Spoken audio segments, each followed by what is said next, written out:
Hello Martinvillians! Today we are reading Winnie the Pooh for our little ones. Don't forget to like and subscribe. Enjoy! Chapter 1, in which we are introduced to Winnie the Pooh and some bees, and the stories begin. Here is Edward Bear, coming downstairs now, bump, bump, bump, on the back of his head, behind Christopher Robin.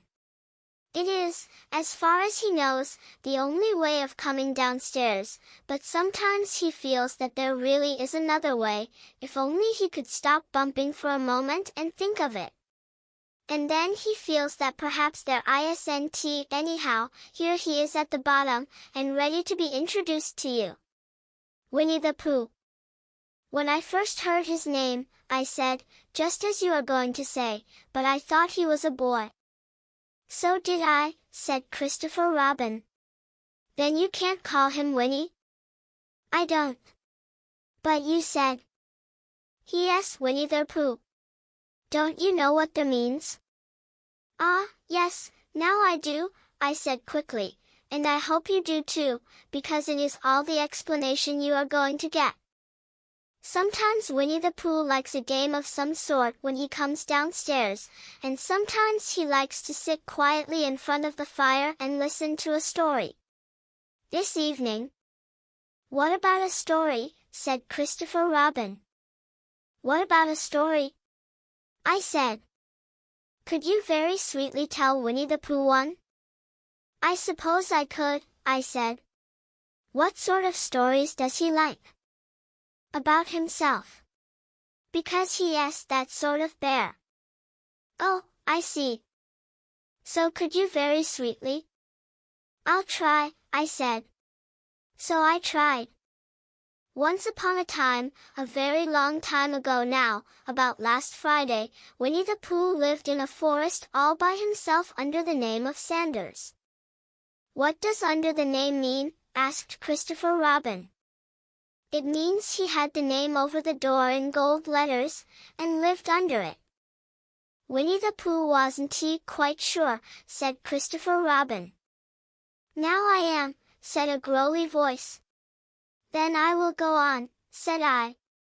One day when he was out walking, he came to an open place in the middle of the forest, and in the middle of this place was a large oak tree, and, from the top of the tree, there came a loud buzzing noise. Winnie the Pooh sat down at the foot of the tree, put his head between his paws, and began to think. First of all he said to himself, that buzzing noise means something.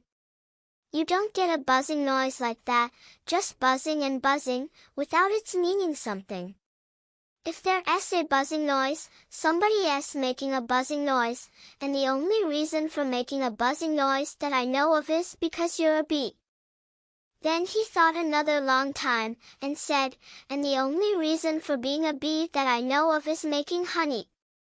And then he got up, and said, and the only reason for making honey is so as I can eat it.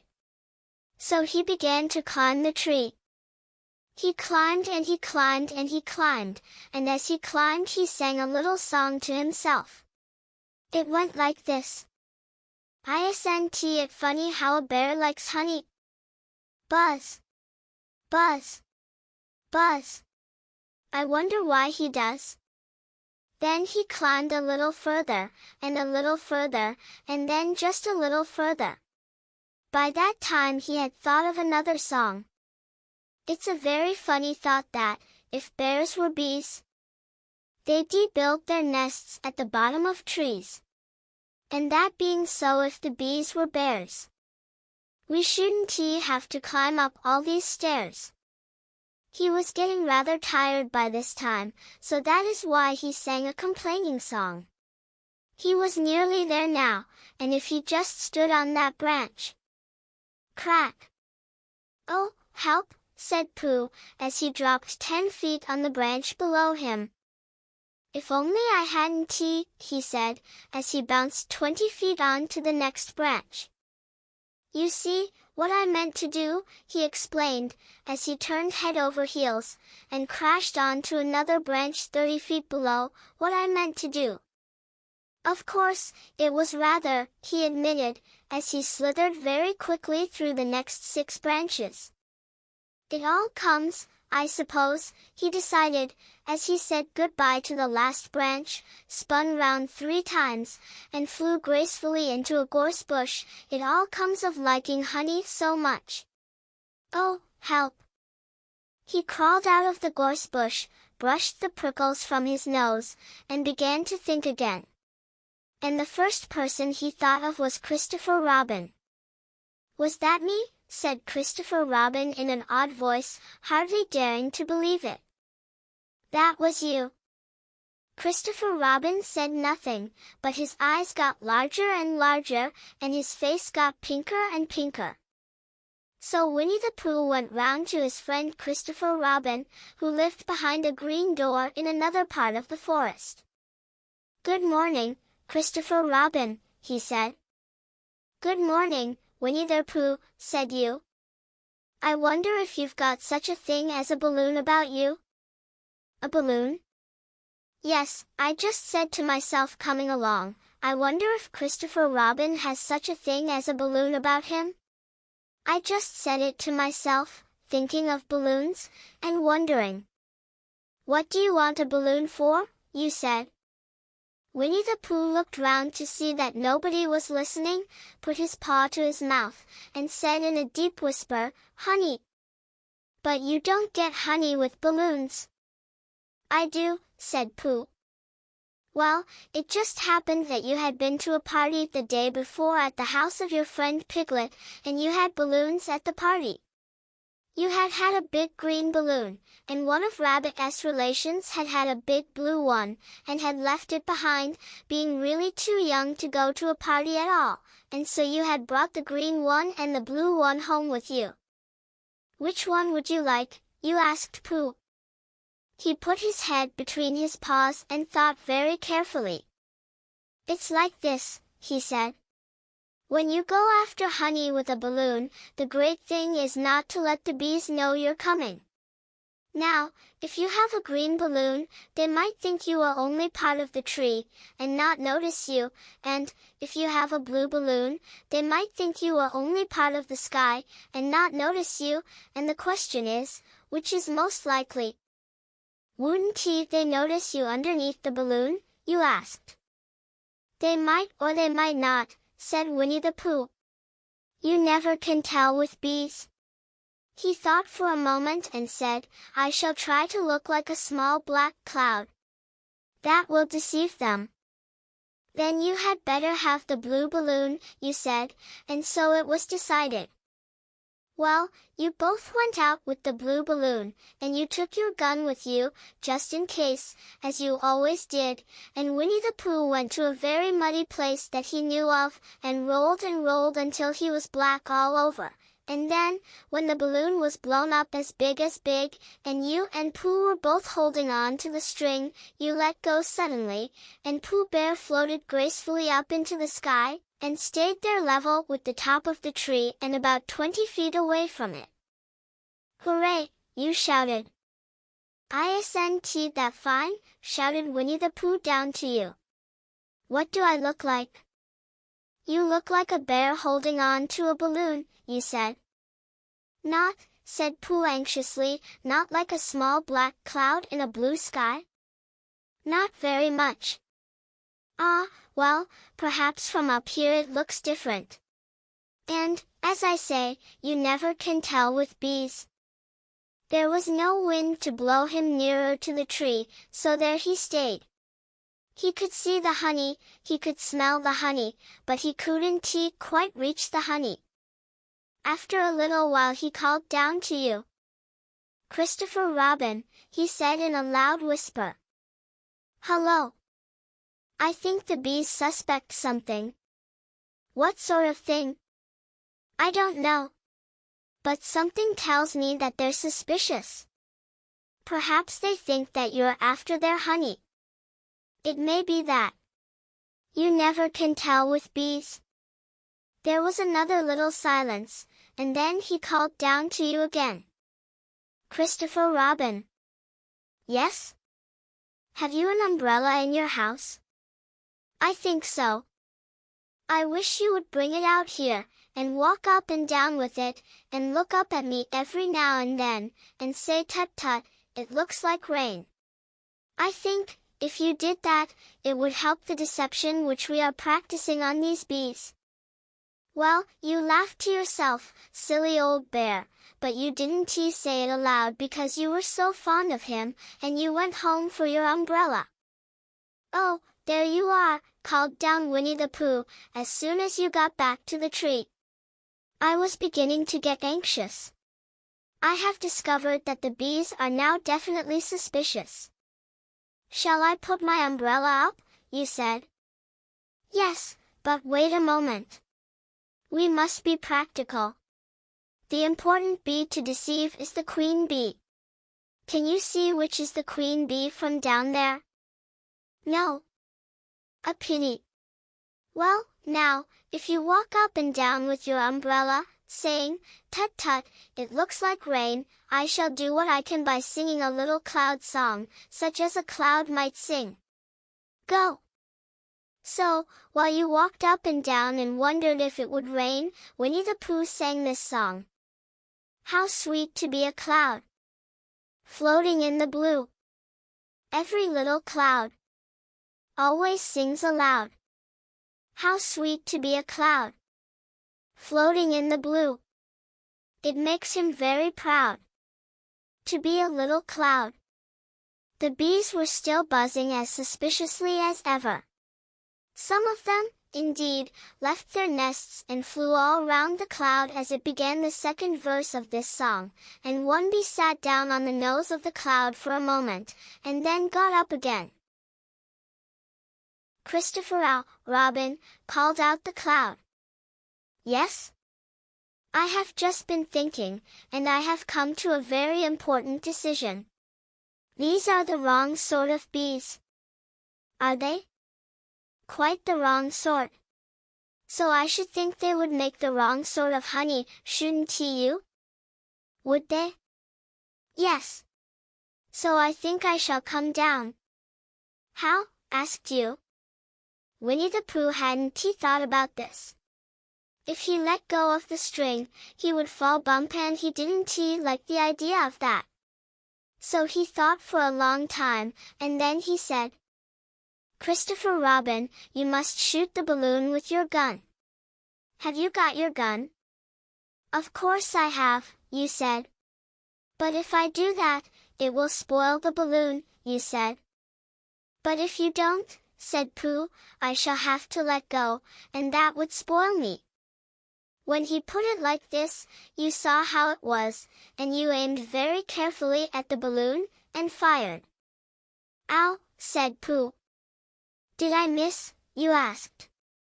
You didn't exactly miss, said Pooh, but you missed the balloon. I'm so sorry, you said, and you fired again, and this time you hit the balloon, and the air came slowly out, and Winnie the Pooh floated down to the ground. But his arms were so stiff from holding on to the string of the balloon all that time that they stayed up straight in the air for more than a week, and whenever a fly came and settled on his nose he had to blow it off.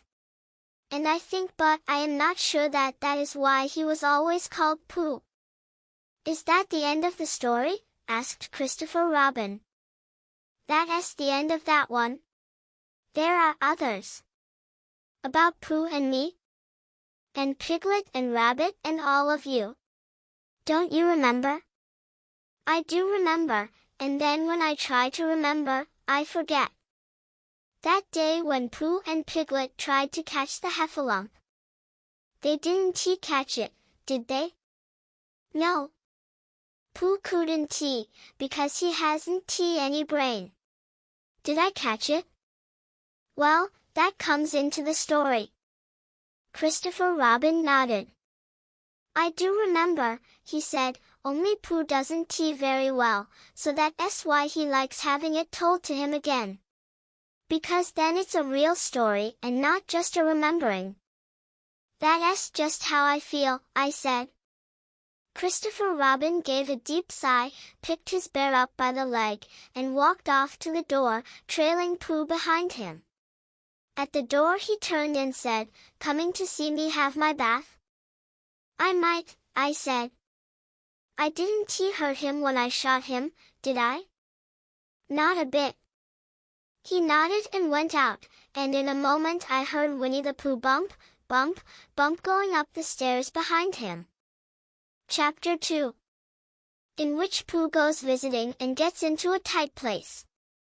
Edward Bear, known to his friends as Winnie the Pooh, or Pooh for short, was walking through the forest one day, humming proudly to himself. He had made up a little hum that very morning, as he was doing his stoutness exercises in front of the glass, tra-la-la, as he stretched up as high as he could go, and then tra-la-la, tra-la-o, help, la, as he tried to reach his toes. After breakfast he had said it over and over to himself until he had learned it off by heart, and now he was humming it right through, properly. It went like this. Tra-la-la, tra-la-la. Tra-la-la, tra-la-la. Rum-tum tiddalum-tum. Tiddle-iddle, tiddle-iddle. Tiddle-iddle, tiddle-iddle. Rum-tum-tum tiddle-um. Well, he was humming this hum to himself, and walking along gaily, wondering what everybody else was doing, and what it felt like, being somebody else, when suddenly he came to a sandy bank, and in the bank was a large hole. "Aha!" said Pooh. "Rum-tum tiddalum-tum. If I know anything about anything, that hole means rabbit," he said, "and rabbit means company," he said, "and company means food and listening to me humming and such like. Rum-tum-tum tiddle-um." So he bent down, put his head into the hole, and called out, "Is anybody at home?" There was a sudden scuffling noise from inside the hole, and then silence. What I said was, "Is anybody at home?" called out Pooh very loudly. "No," said a voice, and then added, "You needn't shout so loud. I heard you quite well the first time." "Bother," said Pooh. "Isn't there anybody here at all?" "Nobody." Winnie the Pooh took his head out of the hole, and thought for a little, and he thought to himself, there must be somebody there, because somebody must have said nobody. So he put his head back in the hole, and said, "Hello, Rabbit, isn't that you?" "No," said Rabbit, in a different sort of voice this time. "But isn't that Rabbit's voice?" "I don't think so," said Rabbit. "It isn't meant to be." "Oh," said Pooh. He took his head out of the hole, and had another think, and then he put it back, and said, "Well, could you very kindly tell me where Rabbit is?" "He has gone to see his friend Pooh Bear, who is a great friend of his." "But this is me," said Bear, very much surprised. "What sort of me?" "Pooh Bear." "Are you sure?" said Rabbit, still more surprised. Quite sure," said Pooh. "Oh, well, then, come in." So Pooh pushed and pushed and pushed his way through the hole, and at last he got in. "You were quite right," said Rabbit, looking at him all over. "It is you. Glad to see you. Who did you think it was?" "Well, I wasn't sure. You know how it is in the forest. One can't have anybody coming into one's house. One has to be careful. What about a mouthful of something?" Pooh always liked a little something at 11 o'clock in the morning, and he was very glad to see Rabbit getting out the plates and mugs, and when Rabbit said, "Honey or condensed milk with your bread?" he was so excited that he said, "Both," and then, so as not to seem greedy, he added, "But don't bother about the bread, please." And for a long time after that he said nothing, until at last, humming to himself in a rather sticky voice, he got up, shook Rabbit lovingly by the paw, and said that he must be going on. "Must you?" said Rabbit politely. "Well," said Pooh. "I could stay a little longer if you," and he tried very hard to look in the direction of the larder. "As a matter of fact," said Rabbit, "I was going out myself directly." "Oh, well, then, I'll be going on. Goodbye." "Well, goodbye, if you're sure you won't have any more." "Is there any more?" asked Pooh quickly. Rabbit took the covers off the dishes, and said, "No, there wasn't tea." "I thought not," said Pooh, nodding to himself. "Well, goodbye. I must be going on." So he started to climb out of the hole. He pulled with his front paws, and pushed with his back paws, and in a little while his nose was out in the open again, and then his ears, and then his front paws, and then his shoulders, and then, "Oh, help," said Pooh. "I'd better go back." "Oh, bother," said Pooh. "I shall have to go on." "I can't do either," said Pooh. "Oh, help and bother." Now by this time Rabbit wanted to go for a walk too, and finding the front door full, he went out by the back door, and came round to Pooh, and looked at him. "Hello, are you stuck?" he asked. "And no," said Pooh carelessly. "Just resting and thinking and humming to myself." "Here, give us a paw." Pooh Bear stretched out a paw, and Rabbit pulled and pulled and pulled. "Ow!" cried Pooh. "You're hurting." "The fact is," said Rabbit, "you're stuck." "It all comes," said Pooh crossly, "of not having front doors big enough." "It all comes," said Rabbit sternly, "of eating too much." "I thought at the time," said Rabbit, "only I didn't like to say anything," said Rabbit. "That one of us was eating too much," said Rabbit, "and I knew it wasn't me," he said. "Well, well, I shall go and fetch Christopher Robin." Christopher Robin lived at the other end of the forest, and when he came back with Rabbit, and saw the front half of Pooh, he said, "Silly old bear," in such a loving voice that everybody felt quite hopeful again. "I was just beginning to think," said Bear, sniffing slightly, "that Rabbit might never be able to use his front door again." "And I should hate that," he said. "So should I," said Rabbit. "Use his front door again," said Christopher Robin. "Of course he'll use his front door again." "Good," said Rabbit. "If we can't pull you out, Pooh, we might push you back." Rabbit scratched his whiskers thoughtfully, and pointed out that, when once Pooh was pushed back, he was back, and of course nobody was more glad to see Pooh than he was. Still there it was, some lived in trees and some lived underground, and... "You mean I'd never get out?" said Pooh. "I mean," said Rabbit, "that having got so far, it seems a pity to waste it." Christopher Robin nodded. "Then there's only one thing to be done," he said. "We shall have to wait for you to get thin again." "How long does getting thin take?" asked Pooh anxiously. "About a week, I should think." "But I can't stay here for a week." "You can stay here all right, silly old bear. It's getting you out which is so difficult." "We'll read to you," said Rabbit cheerfully. "And I hope it won't snow," he added. "And I say, old fellow, you're taking up a good deal of room in my house. Do you mind if I use your back legs as a towel horse? Because, I mean, there they are doing nothing, and it would be very convenient just to hang the towels on them." "A week," said Pooh gloomily. "What about meals?" "I'm afraid no meals," said Christopher Robin, "because of getting thin quicker. But we will read to you."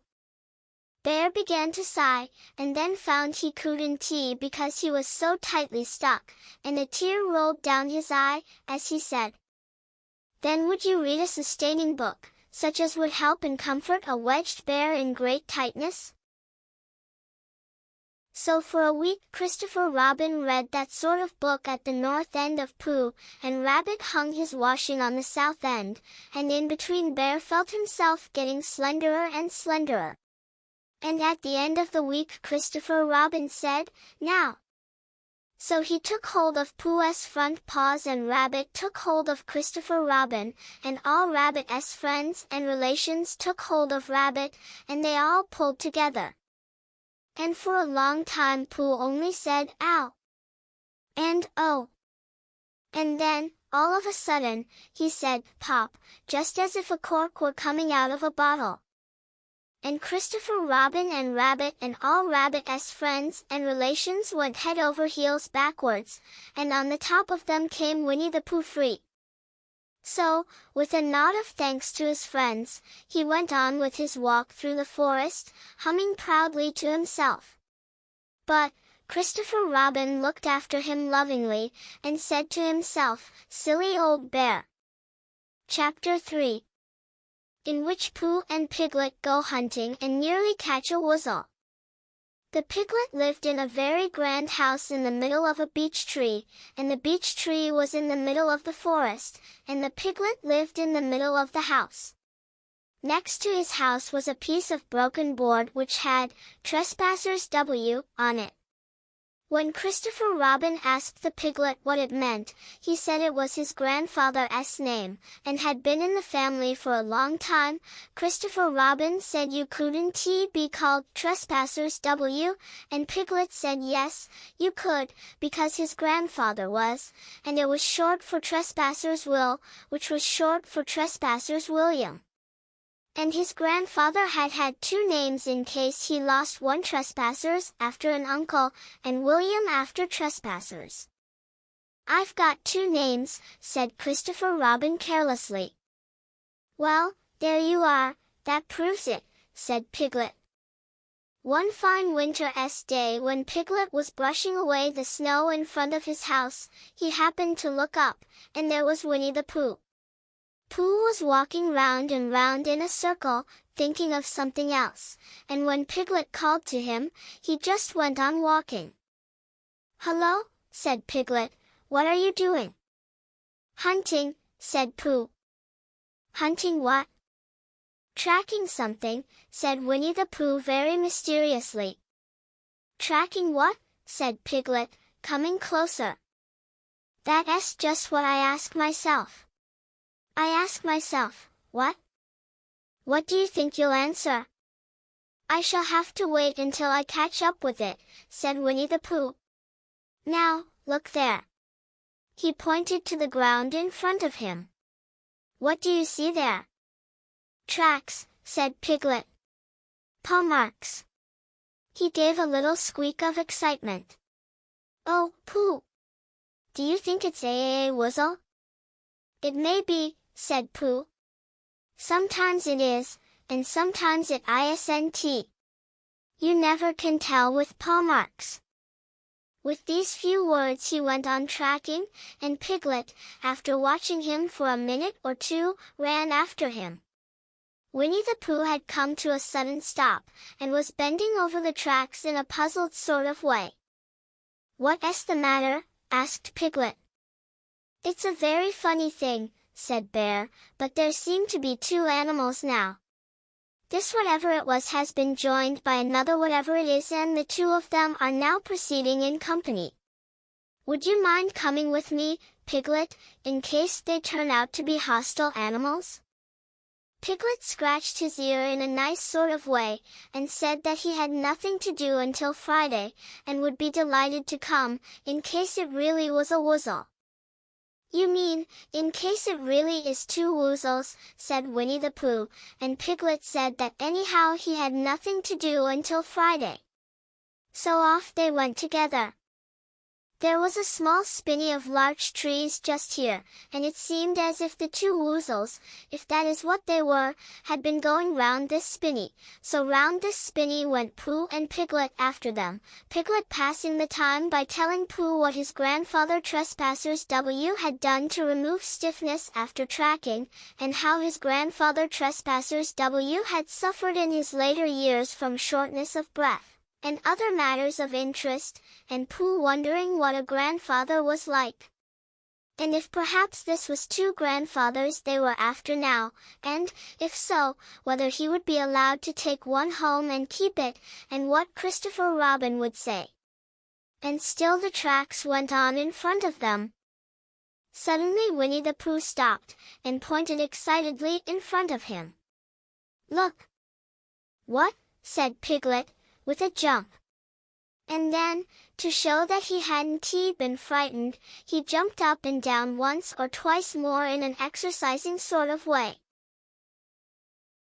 "The tracks," said Pooh. "A third animal has joined the other two." "Pooh!" cried Piglet. "Do you think it is another Wuzzle?" "No," said Pooh, "because it makes different marks. It is either two Wuzzles and one, as it might be, Wuzzle, or two, as it might be, Wuzzles and one, if so it is, Wuzzle. Let us continue to follow them." So they went on, feeling just a little anxious now, in case the three animals in front of them were of hostile intent. And Piglet wished very much that his grandfather T.W. were there, instead of elsewhere, and Pooh thought how nice it would be if they met Christopher Robin suddenly but quite accidentally, and only because he liked Christopher Robin so much. And then, all of a sudden, Winnie the Pooh stopped again, and licked the tip of his nose in a cooling manner, for he was feeling more hot and anxious than ever in his life before. There were 4 animals in front of them. "Do you see, Piglet? Look at their tracks. 3, as it were, Wuzzles, and 1, as it was, Wuzzle. Another Wuzzle has joined them." And so it seemed to be. There were the tracks, crossing over each other here, getting muddled up with each other there, but, quite plainly every now and then, the tracks of 4 sets of paws. "I think," said Piglet, when he had licked the tip of his nose too, and found that it brought very little comfort, "I think that I have just remembered something. I have just remembered something that I forgot to do yesterday and shan't be able to do tomorrow. So I suppose I really ought to go back and do it now." "We'll do it this afternoon, and I'll come with you," said Pooh. "Isn't the sort of thing you can do in the afternoon," said Piglet quickly. "It's a very particular morning thing, that has to be done in the morning, and, if possible, between the hours of what would you say the time was?" "About 12, said Winnie the Pooh, looking at the sun. "Between, as I was saying, the hours of 12 and 12:05. "So, really, dear old Pooh, if you'll excuse me, what's that?" Pooh looked up at the sky, and then, as he heard the whistle again, he looked up into the branches of a big oak tree, and then he saw a friend of his. "It's Christopher Robin," he said. "Ah, then you'll be all right," said Piglet. "You'll be quite safe with him. Goodbye," and he trotted off home as quickly as he could, very glad to be out of all danger again. Christopher Robin came slowly down his tree. "Silly old bear," he said, "what were you doing? First you went round the spinney twice by yourself, and then Piglet ran after you and you went round again together, and then you were just going round a 4th time." "Wait a moment," said Winnie the Pooh, holding up his paw. He sat down and thought, in the most thoughtful way he could think. Then he fitted his paw into one of the tracks, and then he scratched his nose twice, and stood up. "Yes," said Winnie the Pooh. "I see now," said Winnie the Pooh. "I have been foolish and deluded," said he, "and I am a bear of no brain at all." "You're the best bear in all the world," said Christopher Robin soothingly. "Am I?" said Pooh hopefully. And then he brightened up suddenly. "Anyhow," he said, "it is nearly luncheon time." So he went home for it. Chapter 4. In which Eeyore loses a tail and Pooh finds one. The old gray donkey, Eeyore, stood by himself in a thistly corner of the forest, his front feet well apart, his head on one side, and thought about things. Sometimes he thought sadly to himself, why, and sometimes he thought, wherefore, and sometimes he thought, inasmuch as which. And sometimes he didn't quite know what he was thinking about. So when Winnie the Pooh came stumping along, Eeyore was very glad to be able to stop thinking for a little, in order to say, "How do you do?" in a gloomy manner to him. "And how are you?" said Winnie the Pooh.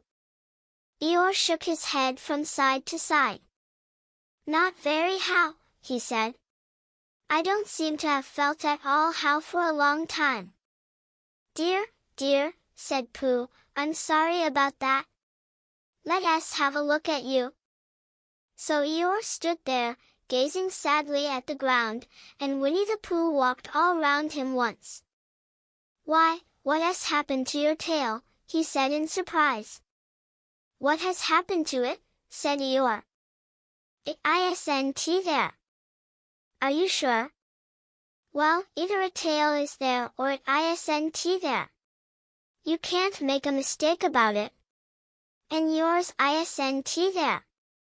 "Then what is?" "Nothing." "Let us have a look," said Eeyore, and he turned slowly round to the place where his tail had been a little while ago, and then, finding that he couldn't catch it up, he turned round the other way, until he came back to where he was at first, and then he put his head down and looked between his front legs, and at last he said, with a long, sad sigh, "I believe you're right." "Of course I'm right," said Pooh. "That accounts for a good deal," said Eeyore gloomily. "It explains everything. No wonder." "You must have left it somewhere," said Winnie the Pooh. "Somebody must have taken it," said Eeyore. "How like them," he added, after a long silence. Pooh felt that he ought to say something helpful about it, but didn't quite know what. So he decided to do something helpful instead. "Eeyore," he said solemnly, "I, Winnie the Pooh, will find your tail for you." "Thank you, Pooh," answered Eeyore. "You're a real friend," said he. "Not like some," he said. So Winnie the Pooh went off to find Eeyore's tail. It was a fine spring morning in the forest as he started out.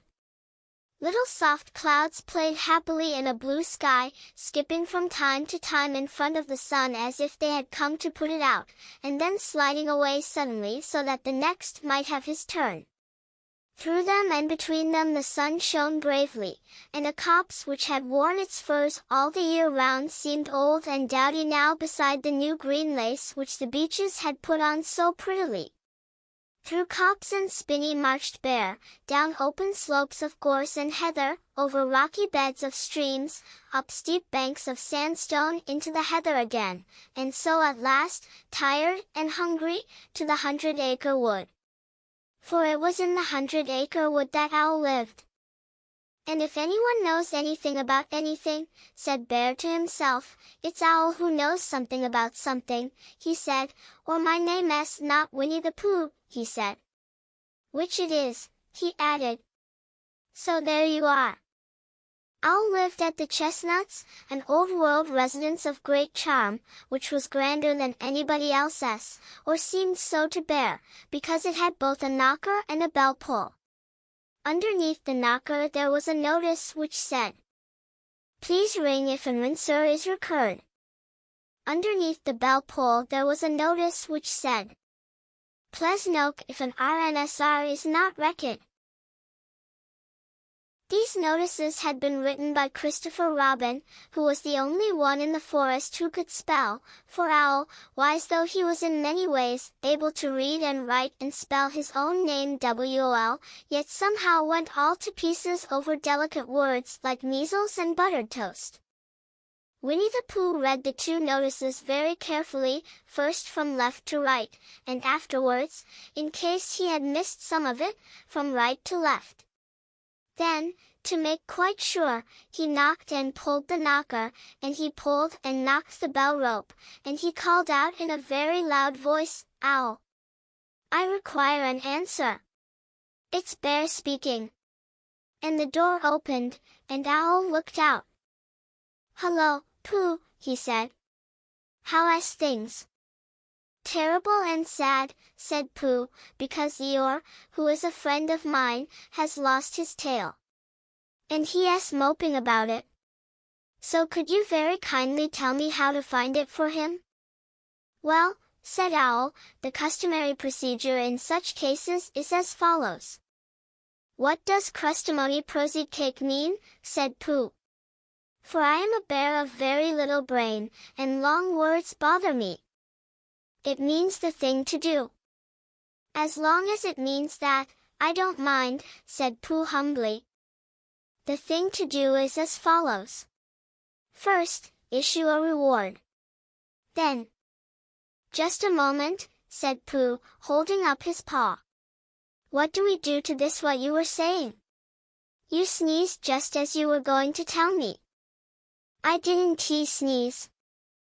"Yes, you did, Owl." "Excuse me, Pooh, I didn't You can't sneeze without knowing it." "Well, you can't know it without something having been sneezed. What I said was, first issue a reward." "You're doing it again," said Pooh sadly. "A reward," said Owl very loudly.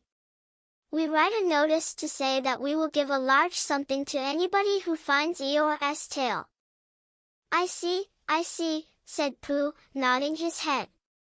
"Talking about large somethings," he went on dreamily, "I generally have a small something about this time in the morning," and he looked wistfully at the cupboard in the corner of Owl's parlor, "just a mouthful of condensed milk or whatnot, with perhaps a lick of honey." "Well, then," said Owl, "we write out this notice, and we put it up all over the forest." "A lick of honey," murmured Bear to himself, "or not, as the case may be." And he gave a deep sigh, and tried very hard to listen to what Owl was saying. But Owl went on and on, using longer and longer words, until at last he came back to where he started, and he explained that the person to write out this notice was Christopher Robin. "It was he who wrote the ones on my front door for me. Did you see them, Pooh?" For some time now Pooh had been saying yes and no in turn, with his eyes shut, to all that Owl was saying, and having said yes, yes, last time, he said no, not at all, now, without really knowing what Owl was talking about. "Didn't you see them?" said Owl, a little surprised. "Come and look at them now." So they went outside. And Pooh looked at the knocker and the notice below it, and he looked at the bell rope and the notice below it, and the more he looked at the bell rope, the more he felt that he had seen something like it, somewhere else, some time before. "Handsome bell rope, isn't it?" said Owl. Pooh nodded.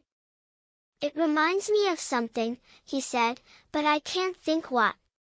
"Where did you get it?" "I just came across it in the forest.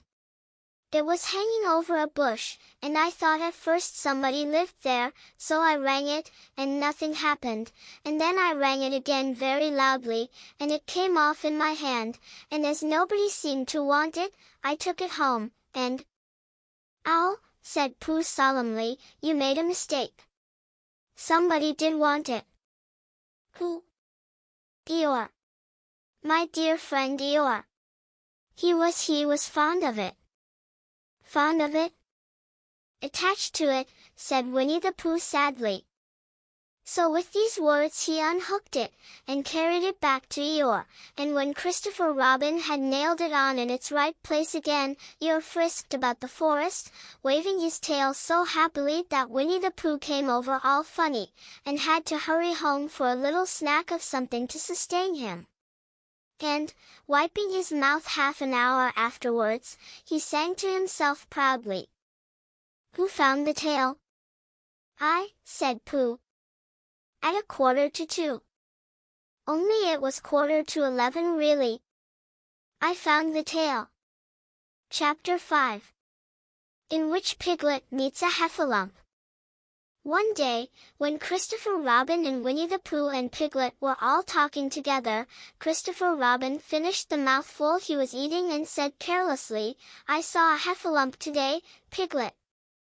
"What was it doing?" asked Piglet. "Just lumping along," said Christopher Robin. "I don't think it saw me." "I saw one once," said Piglet. "At least, I think I did," he said. "Only perhaps it wasn't he." "So did I," said Pooh, wondering what a heffalump was like. "You don't often see them," said Christopher Robin carelessly. "Not now," said Piglet. "Not at this time of year," said Pooh. Then they all talked about something else, until it was time for Pooh and Piglet to go home together. At first, as they stumped along the path which edged the 100-acre wood, they didn't say much to each other, but when they came to the stream and had helped each other across the stepping stones, and were able to walk side by side again over the heather, they began to talk in a friendly way about this and that, and Piglet said, "If you see what I mean, Pooh," and Pooh said, "It's just what I think myself, Piglet," and Piglet said, "But, on the other hand, Pooh, we must remember," and Pooh said, "Quite true, Piglet, although I had forgotten it for the moment." And then, just as they came to the 6 pine trees, Pooh looked round to see that nobody else was listening, and said in a very solemn voice, "Piglet, I have decided something." "What have you decided, Pooh?" "I have decided to catch a heffalump." Pooh nodded his head several times as he said this, and waited for Piglet to say, "How?" or "Pooh, you couldn't," or something helpful of that sort, but Piglet said nothing. The fact was Piglet was wishing that he had thought about it first. "I shall do it," said Pooh, after waiting a little longer, "by means of a trap. And it must be a cunning trap, so you will have to help me, Piglet." "Pooh," said Piglet, feeling quite happy again now, "I will." And then he said, "How shall we do it?" and Pooh said, "That's just it." "How?" And then they sat down together to think it out. Pooh's first idea was that they should dig a very deep pit, and then the heffalump would come along and fall into the pit, and... "Why?" said Piglet. "Why what?" said Pooh. "Why would he fall in?" Pooh rubbed his nose with his paw, and said that the heffalump might be walking along, humming a little song, and looking up at the sky, wondering if it would rain, and so he wouldn't see the very deep pit until he was halfway down, when it would be too late. Piglet said that this was a very good trap, but supposing it were raining already? Pooh rubbed his nose again, and said that he hadn't thought of that. And then he brightened up, and said that, if it were raining already, the heffalump would be looking at the sky wondering if it would clear up, and so he wouldn't see the very deep pit until he was halfway down, when it would be too late. Piglet said that, now that this point had been explained, he thought it was a cunning trap. Pooh was very proud when he heard this, and he felt that the heffalump was as good as caught already, but there was just one other thing which had to be thought about, and it was this. Where should they dig the very deep pit? Piglet said that the best place would be somewhere where a heffalump was, just before he fell into it, only about a foot farther on. "But then he would see us digging it," said Pooh. "Not if he was looking at the sky." "He would suspect," said Pooh, "if he happened to look down." He thought for a long time and then added sadly, "It isn't as easy as I thought. I suppose that heffalumps hardly ever get caught." "That must be it," said Piglet. They sighed and got up, and when they had taken a few gorse prickles out of themselves they sat down again, and all the time Pooh was saying to himself, "If only I could think of something." For he felt sure that a very clever brain could catch a heffalump if only he knew the right way to go about it. "Suppose," he said to Piglet, "you wanted to catch me, how would you do it?" "Well," said Piglet, "I should do it like this. I should make a trap, and I should put a jar of honey in the trap, and you would smell it, and you would go in after it, and I would go in after it," said Pooh excitedly, "only very carefully so as not to hurt myself, and I would get to the jar of honey, and I should lick round the edges first of all, pretending that there wasn't tea any more, you know, and then I should walk away and think about it a little, and then I should come back and start licking in the middle of the jar, and then—" "Yes, well, never mind about that. There you would be, and there I should catch you. Now the first thing to think of is, what do heffalumps like? I should think acorns, shouldn't you? We'll get a lot of, I say, wake up, Pooh." Pooh, who had gone into a happy dream, woke up with a start, and said that honey was a much more trappy thing than acorns. Piglet didn't he think so, and they were just going to argue about it, when Piglet remembered that, if they put acorns in the trap, he would have to find the acorns, but if they put honey, then Pooh would have to give up some of his own honey, so he said, "All right, honey then," just as Pooh remembered it too, and was going to say, "All right, acorns." "Honey," said Piglet to himself in a thoughtful way, as if it were now settled. "I'll dig the pit, while you go and get the honey." "Very well," said Pooh, and he stumped off. As soon as he got home, he went to the larder, and he stood on a chair, and took down a very large jar of honey from the top shelf. It had honey written on it, but, just to make sure, he took off the paper cover and looked at it, and it looked just like honey. "But you never can tell," said Pooh.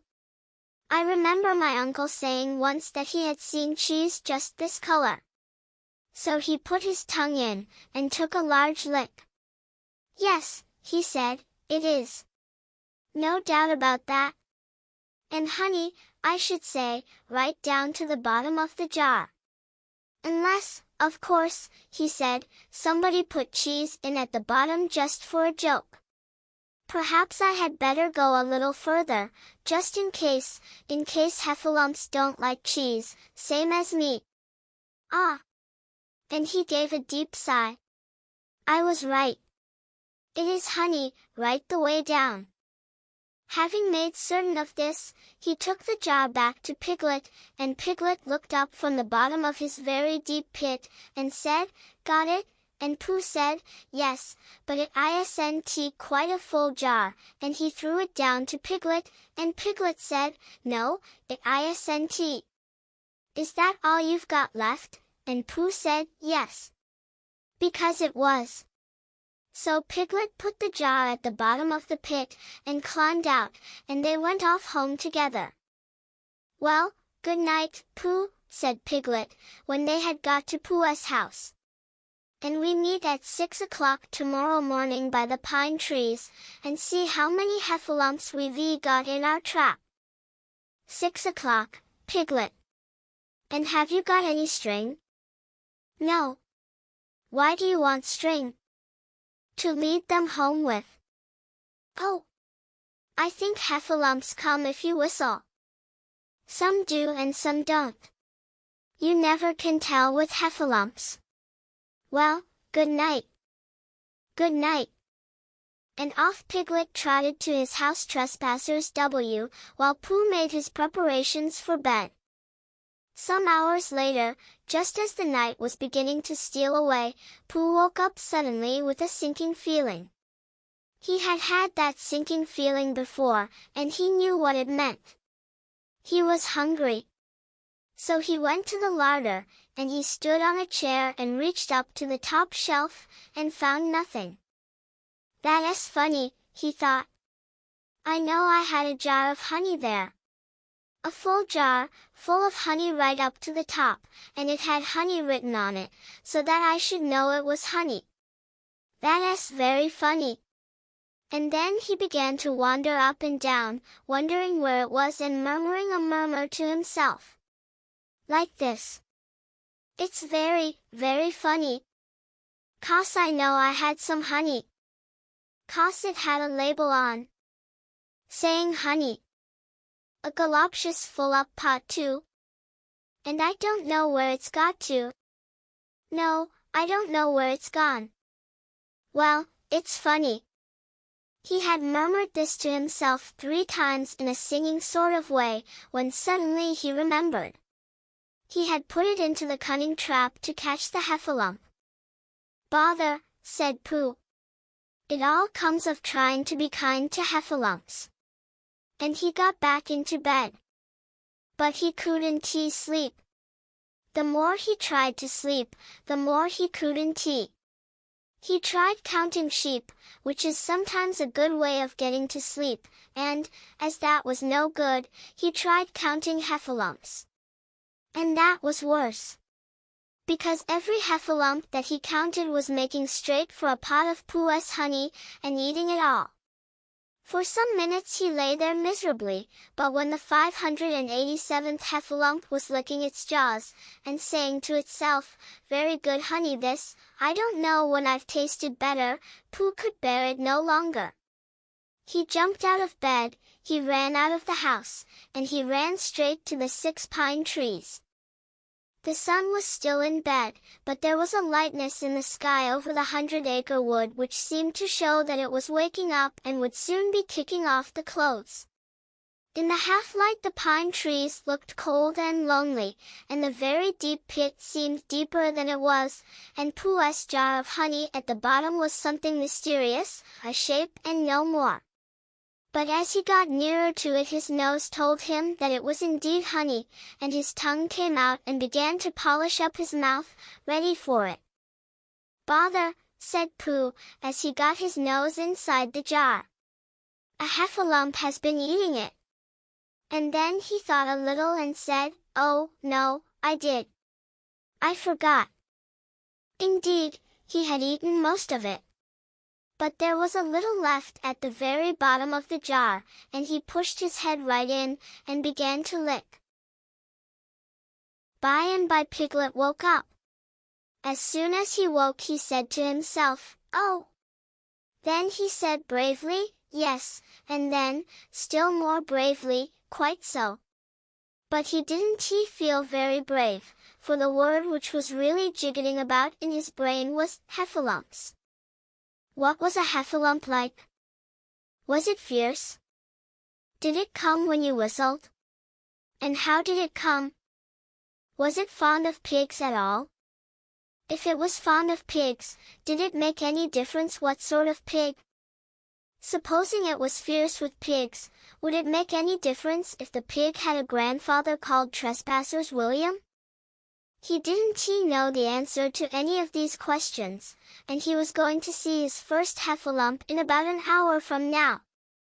Of course Pooh would be with him, and it was much more friendly with two. But suppose heffalumps were very fierce with pigs and bears?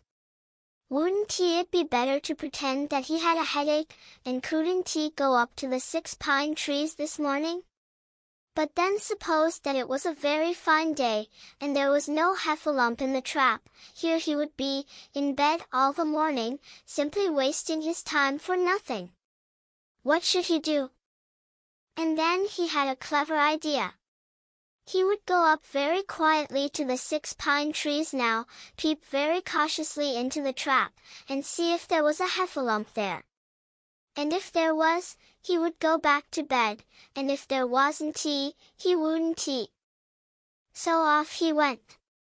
At first he thought that there wouldn't be a heffalump in the trap, and then he thought that there would, and as he got nearer he was sure that there would, because he could hear it heffalumping about it like anything. "Oh, dear, oh, dear, oh, dear," said Piglet to himself. And he wanted to run away.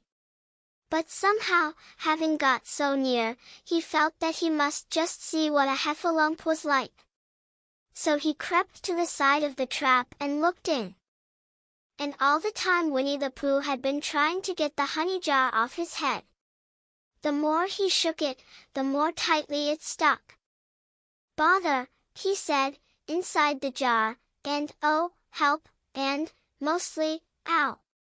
And he tried bumping it against things, but as he couldn't see what he was bumping it against, it didn't help him, and he tried to climb out of the trap, but as he could see nothing but jar, and not much of that, he couldn't find his way. So at last he lifted up his head, jar and all, and made a loud, roaring noise of sadness and despair, and it was at that moment that Piglet looked down.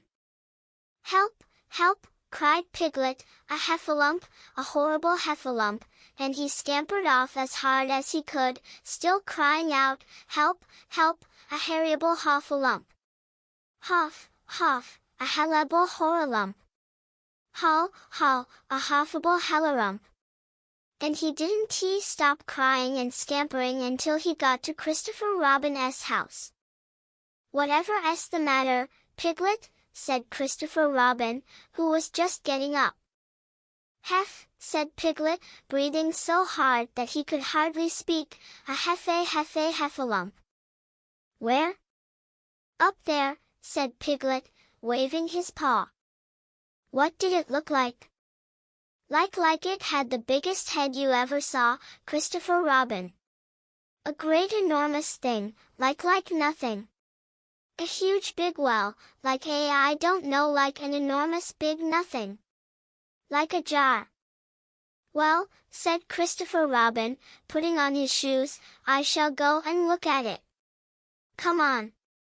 Piglet wasn't afraid if he had Christopher Robin with him, so off they went. "I can hear it, can't you?" said Piglet anxiously, as they got near.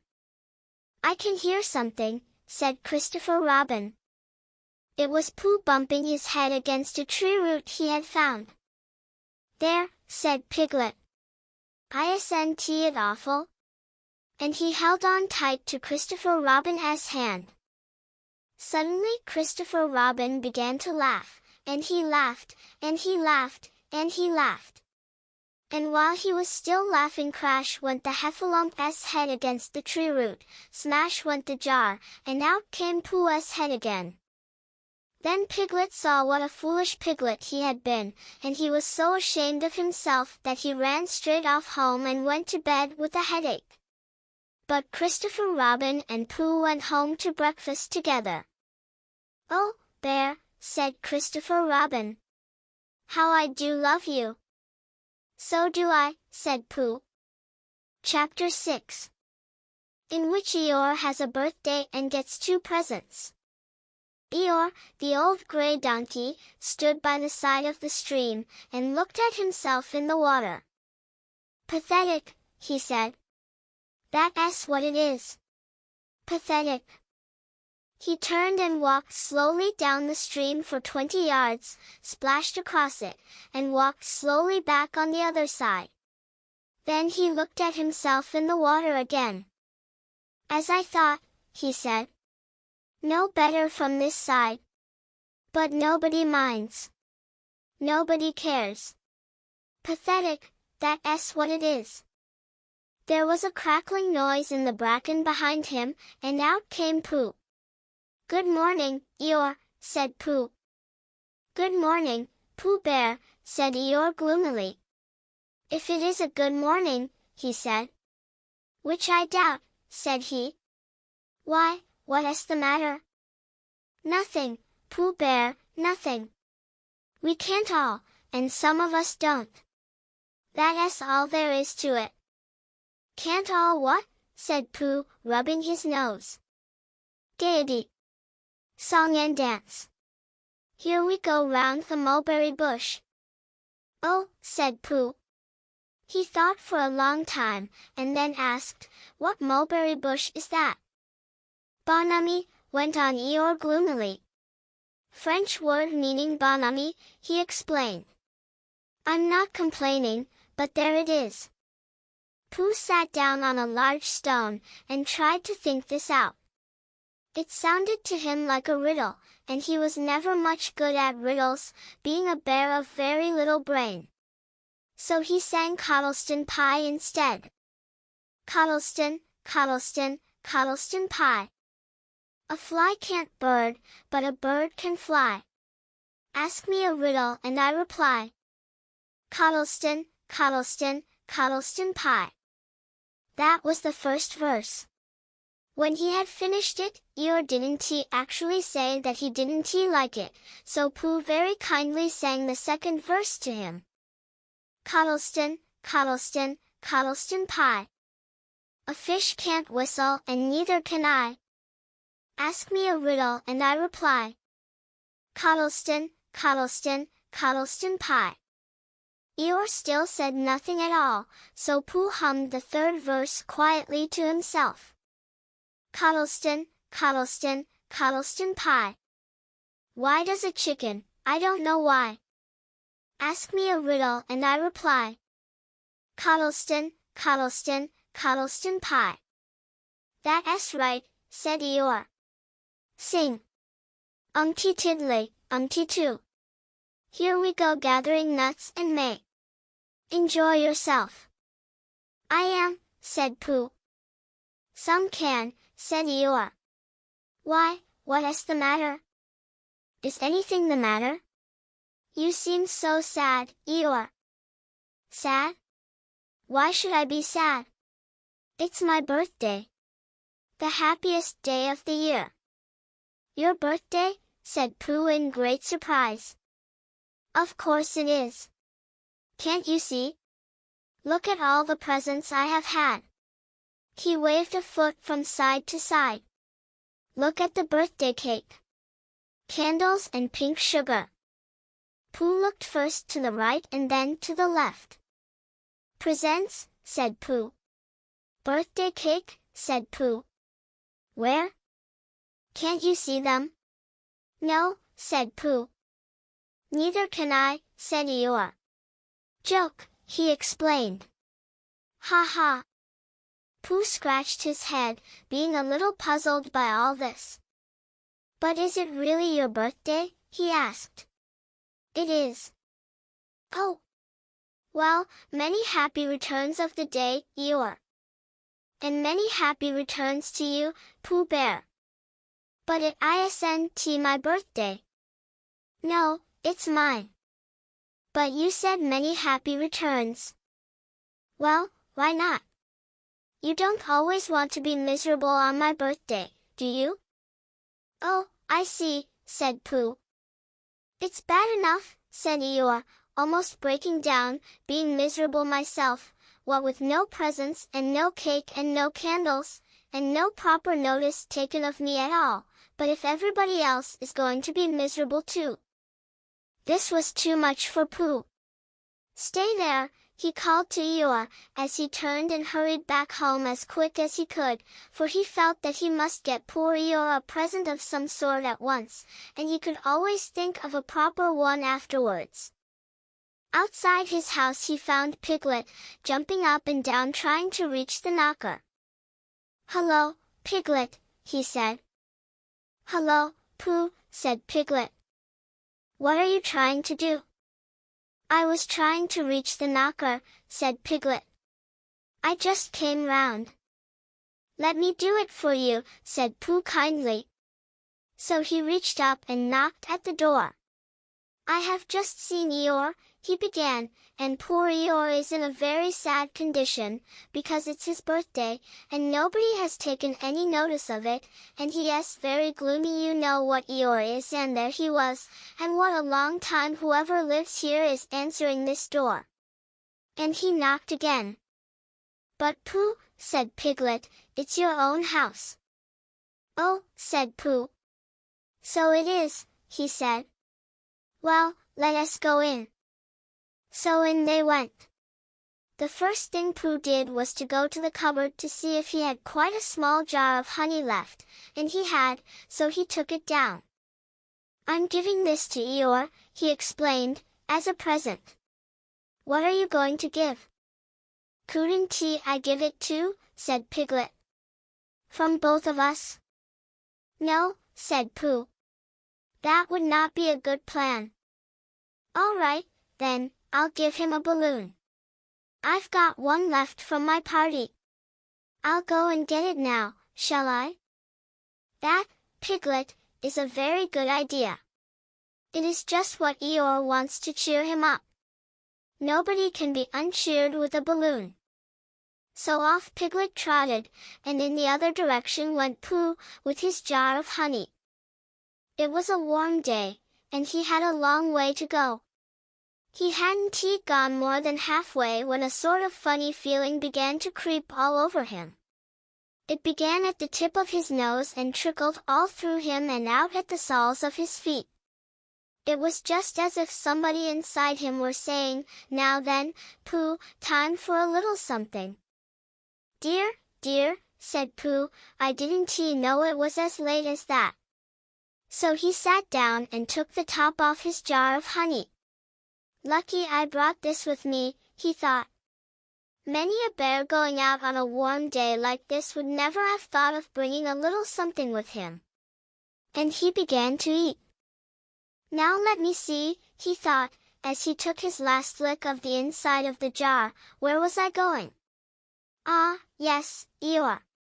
He got up slowly. And then, suddenly, he remembered. He had eaten Eeyore's birthday present. "Bother," said Pooh. "What shall I do? I must give him something." For a little while he couldn't think of anything. Then he thought, "Well, it's a very nice pot, even if there's no honey in it, and if I washed it clean, and got somebody to write a happy birthday on it, Eeyore could keep things in it, which might be useful." So, as he was just passing the 100-acre wood, he went inside to call on Owl, who lived there. "Good morning, Owl," he said. "Good morning, Pooh," said Owl. "Many happy returns of Eeyore's birthday," said Pooh. "Oh, is that what it is? What are you giving him, Owl?" "What are you giving him, Pooh?" "I'm giving him a useful pot to keep things in, and I wanted to ask you." "Is this it?" said Owl, taking it out of Pooh's paw. "Yes, and I wanted to ask you." "Somebody has been keeping honey in it," said Owl. "You can keep anything in it," said Pooh earnestly. "It's very useful like that. And I wanted to ask you. You ought to write a happy birthday on it." "That was what I wanted to ask you," said Pooh. "Because my spelling is wobbly. It's good spelling but it wobbles, and the letters get in the wrong places. Would you write a happy birthday on it for me?" "It's a nice pot," said Owl, looking at it all round. "Couldn't I give it to? From both of us?" "No," said Pooh. "That would not be a good plan.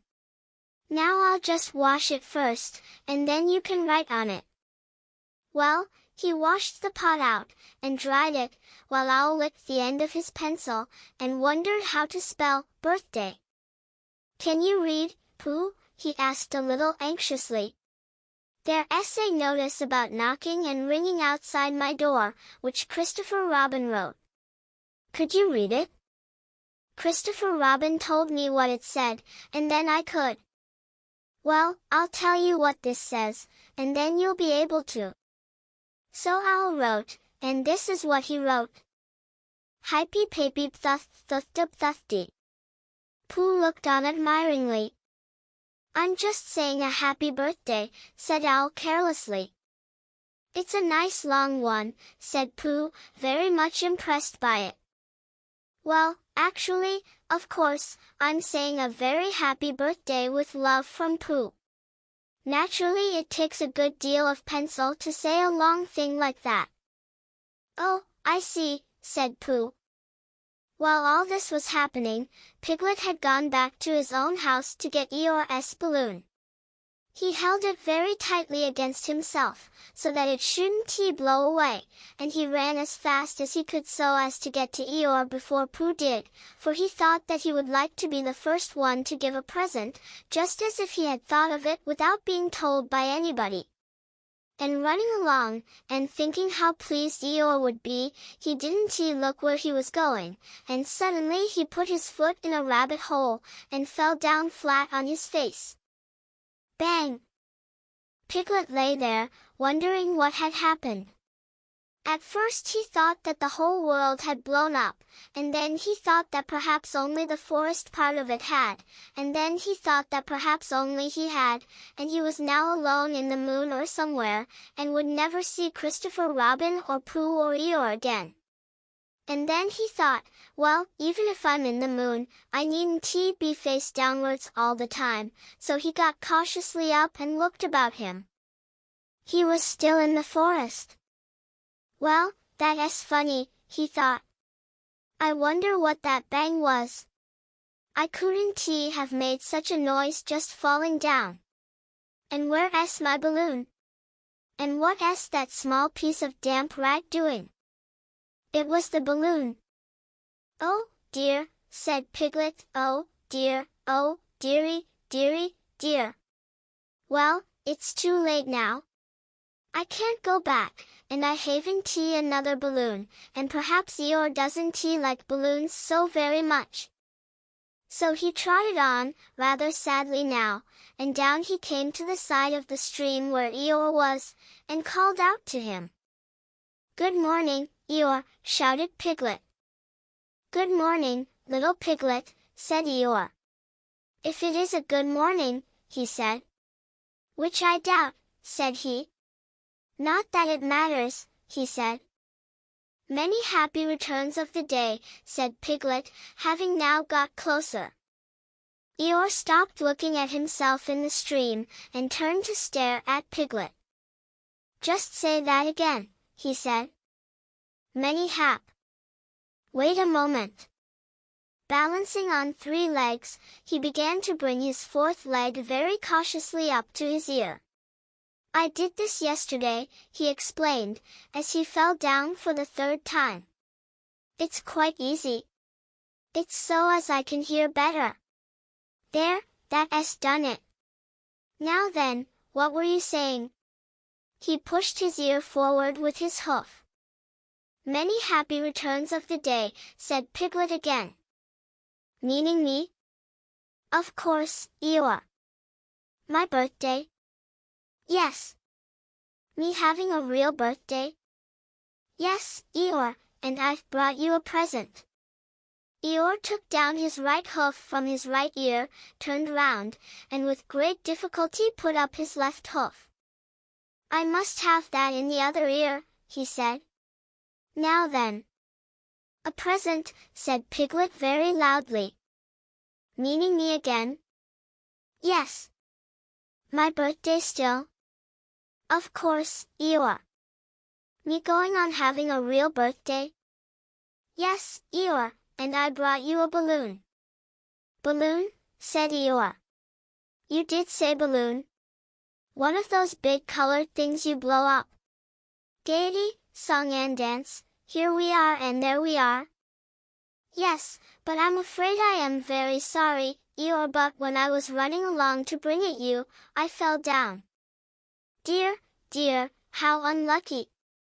You ran too fast, I expect. You didn't hurt yourself, little Piglet? No, but Eeyore, I burst the balloon. There was a very long silence. My balloon? Said Eeyore at last. Piglet nodded. My birthday balloon? Yes, Eeyore, said Piglet, sniffing a little. Here it is. With many happy returns of the day. And he gave Eeyore the small piece of damp rag. Is this it? Said Eeyore, a little surprised. Piglet nodded. My present? Piglet nodded again. The balloon? Yes.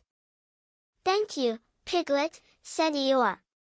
You don't mind my asking, he went on, but what color was this balloon when it was a balloon? Red. I just wondered. Red, he murmured to himself. My favorite color. How big was it? About as big as me. I just wondered. About as big as Piglet, he said to himself sadly. My favorite size. Well, well. Piglet felt very miserable, and didn't he know what to say. He was still opening his mouth to begin something, and then deciding that it wasn't any good saying that, when he heard a shout from the other side of the river, and there was Pooh. Many happy returns of the day, called out Pooh, forgetting that he had said it already.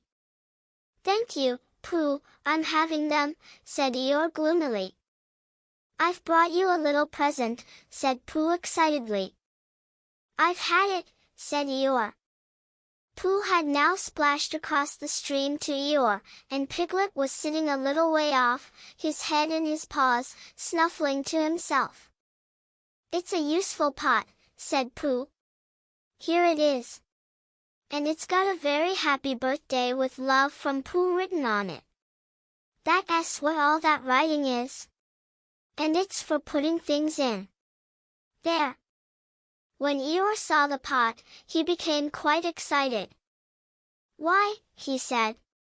I believe my balloon will just go into that pot. Oh, no, Eeyore, said Pooh. Balloons are much too big to go into pots. What you do with a balloon is, you hold the balloon. Not mine, said Eeyore proudly. Look, Piglet. And as Piglet looked sorrowfully round, Eeyore picked the balloon up with his teeth, and placed it carefully in the pot, picked it out and put it on the ground, and then picked it up again and put it carefully back. So it does, said Pooh. It goes in. So it does, said Piglet. And it comes out. Doesn't it? Said Eeyore. It goes in and out like anything. I'm very glad, said Pooh happily, that I thought of giving you a useful pot to put things in. I'm very glad, said Piglet happily, that I thought of giving you something to put in a useful pot. But Eeyore wasn't listening. He was taking the balloon out, and putting it back again, as happy as could be. And didn't I give him anything? Asked Christopher Robin sadly. Of course you did, I said. You gave him you remember a little. I gave him a box of paints to paint things with. That was it. Why didn't I give it to him in the morning? You were so busy getting his party ready for him. He had a cake with icing on the top, and 3 candles, and his name in pink sugar, and... Yes, I remember, said Christopher Robin. Chapter 7. In which Kanga and Baby Roo come to the forest, and Piglet has a bath. Nobody seemed to know where they came from, but there they were in the forest, Kanga and Baby Roo. When Pooh asked Christopher Robin, how did they come here? Christopher Robin said, in the usual way, if you know what I mean, Pooh, and Pooh, who didn't said, oh. Then he nodded his head twice and said, in the usual way. Ah. Then he went to call upon his friend Piglet to see what he thought about it. And at Piglet's house he found Rabbit. So they all talked about it together. What I don't like about it is this, said Rabbit. Here are we you, Pooh, and you, Piglet, and me and suddenly. And Eeyore, said Pooh. And Eeyore and then suddenly. And Owl, said Pooh. And Owl and then all of a sudden. Oh, and Eeyore, said Pooh.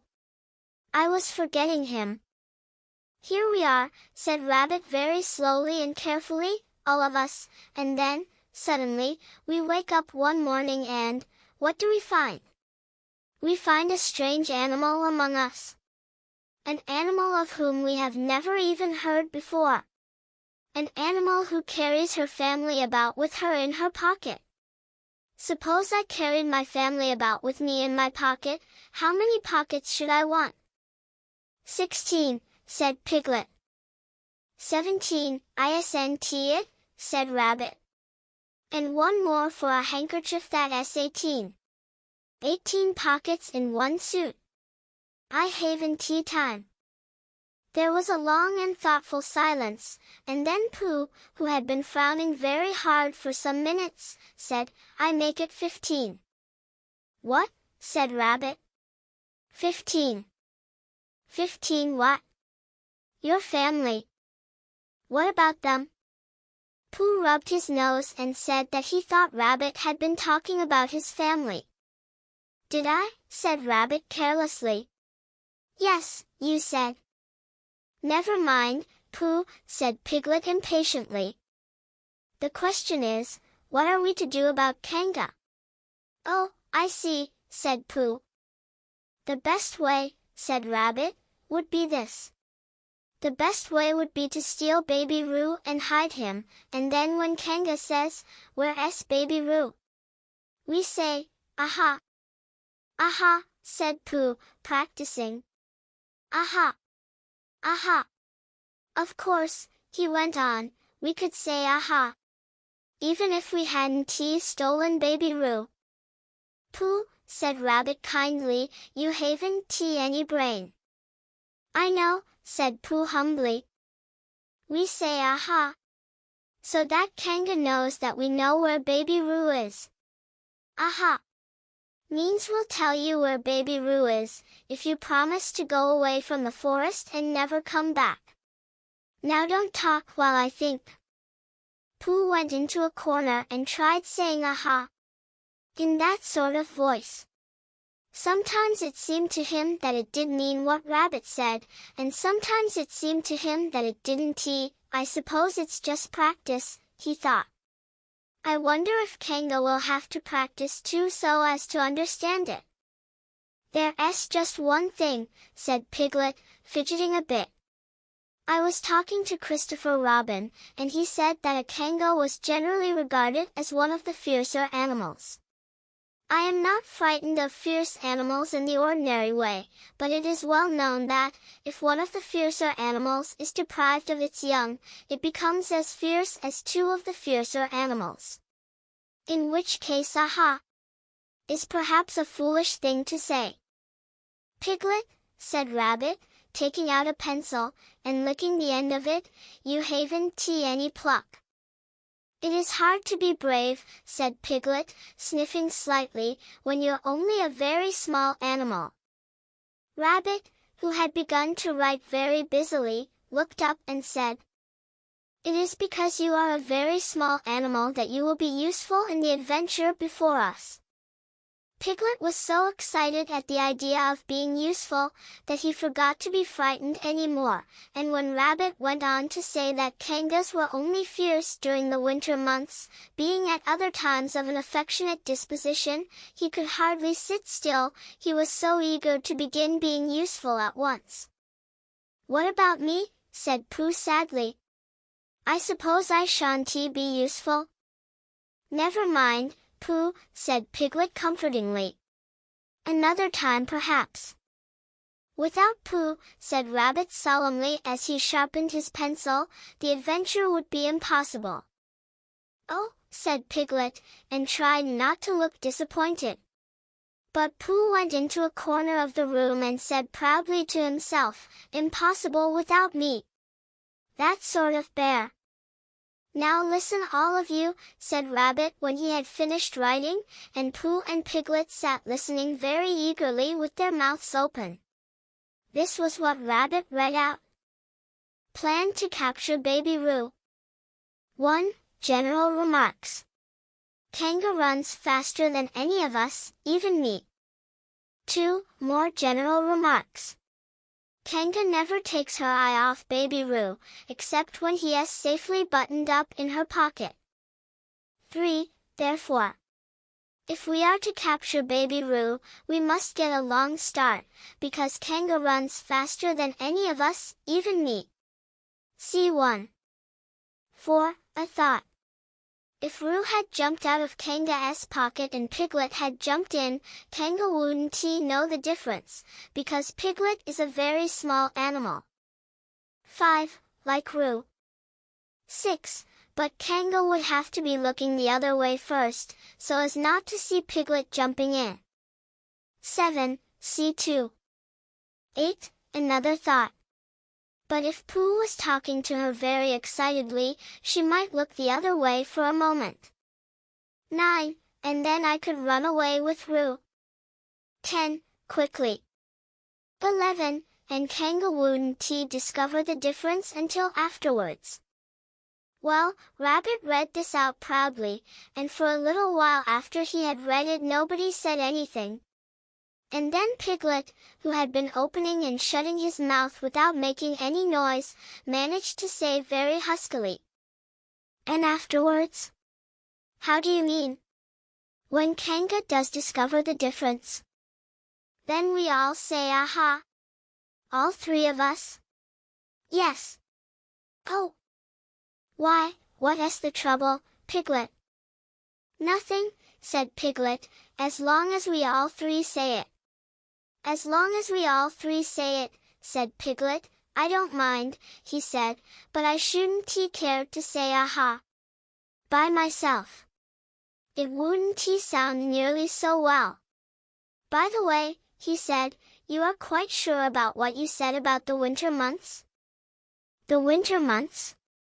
Yes, only being fierce in the winter months. Oh, yes, that's all right. Well, Pooh?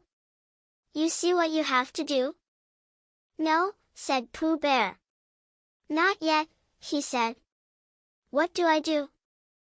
Well, you just have to talk very hard to Kanga so as she doesn't notice anything. Oh! What about? Anything you like. You mean like telling her a little bit of poetry or something? That's it, said Rabbit. Splendid. Now come along. So they all went out to look for Kanga. Kanga and Roo were spending a quiet afternoon in a sandy part of the forest. Baby Roo was practicing very small jumps in the sand, and falling down mouse holes and climbing out of them, and Kanga was fidgeting about and saying, just one more jump, dear, and then we must go home. And at that moment who should come stumping up the hill but Pooh. Good afternoon, Kanga. Good afternoon, Pooh.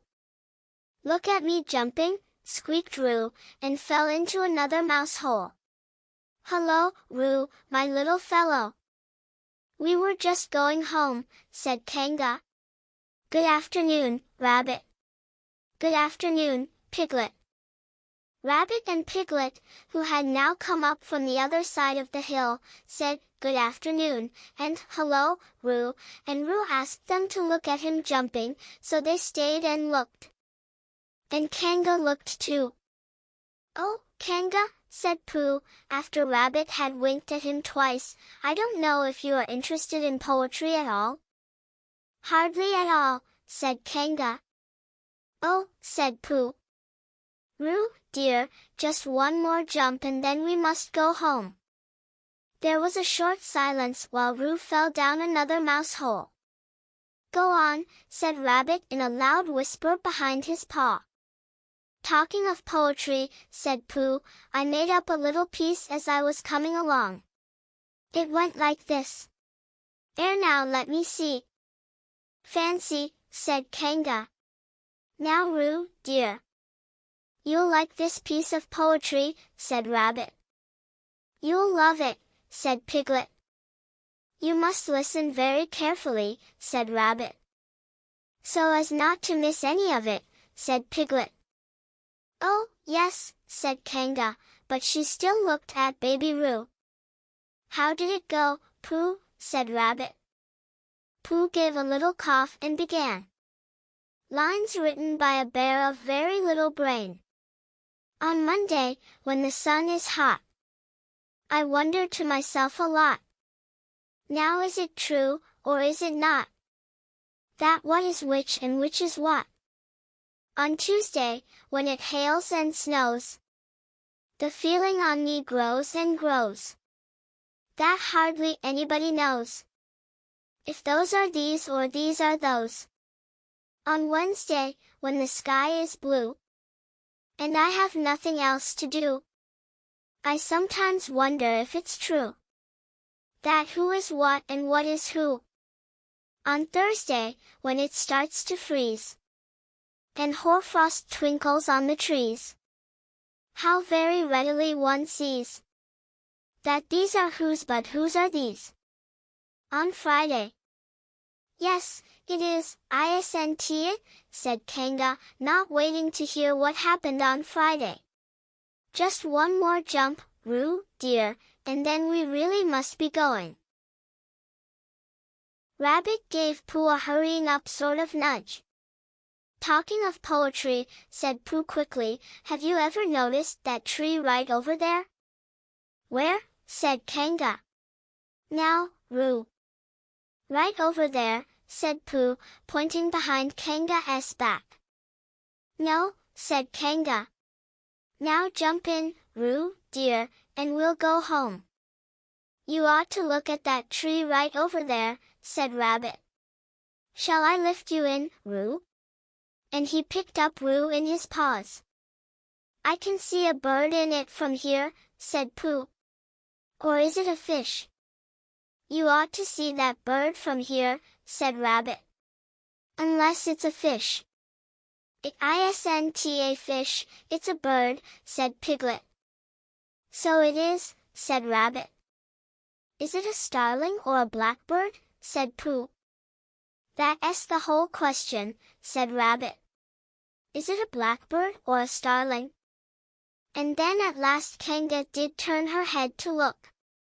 And the moment that her head was turned, Rabbit said in a loud voice, in you go, Roo, and in jumped Piglet into Kanga's pocket, and off scampered Rabbit, with Roo in his paws, as fast as he could. Why, where's Rabbit? Said Kanga, turning round again. Are you all right, Roo, dear? Piglet made a squeaky Roo noise from the bottom of Kanga's pocket.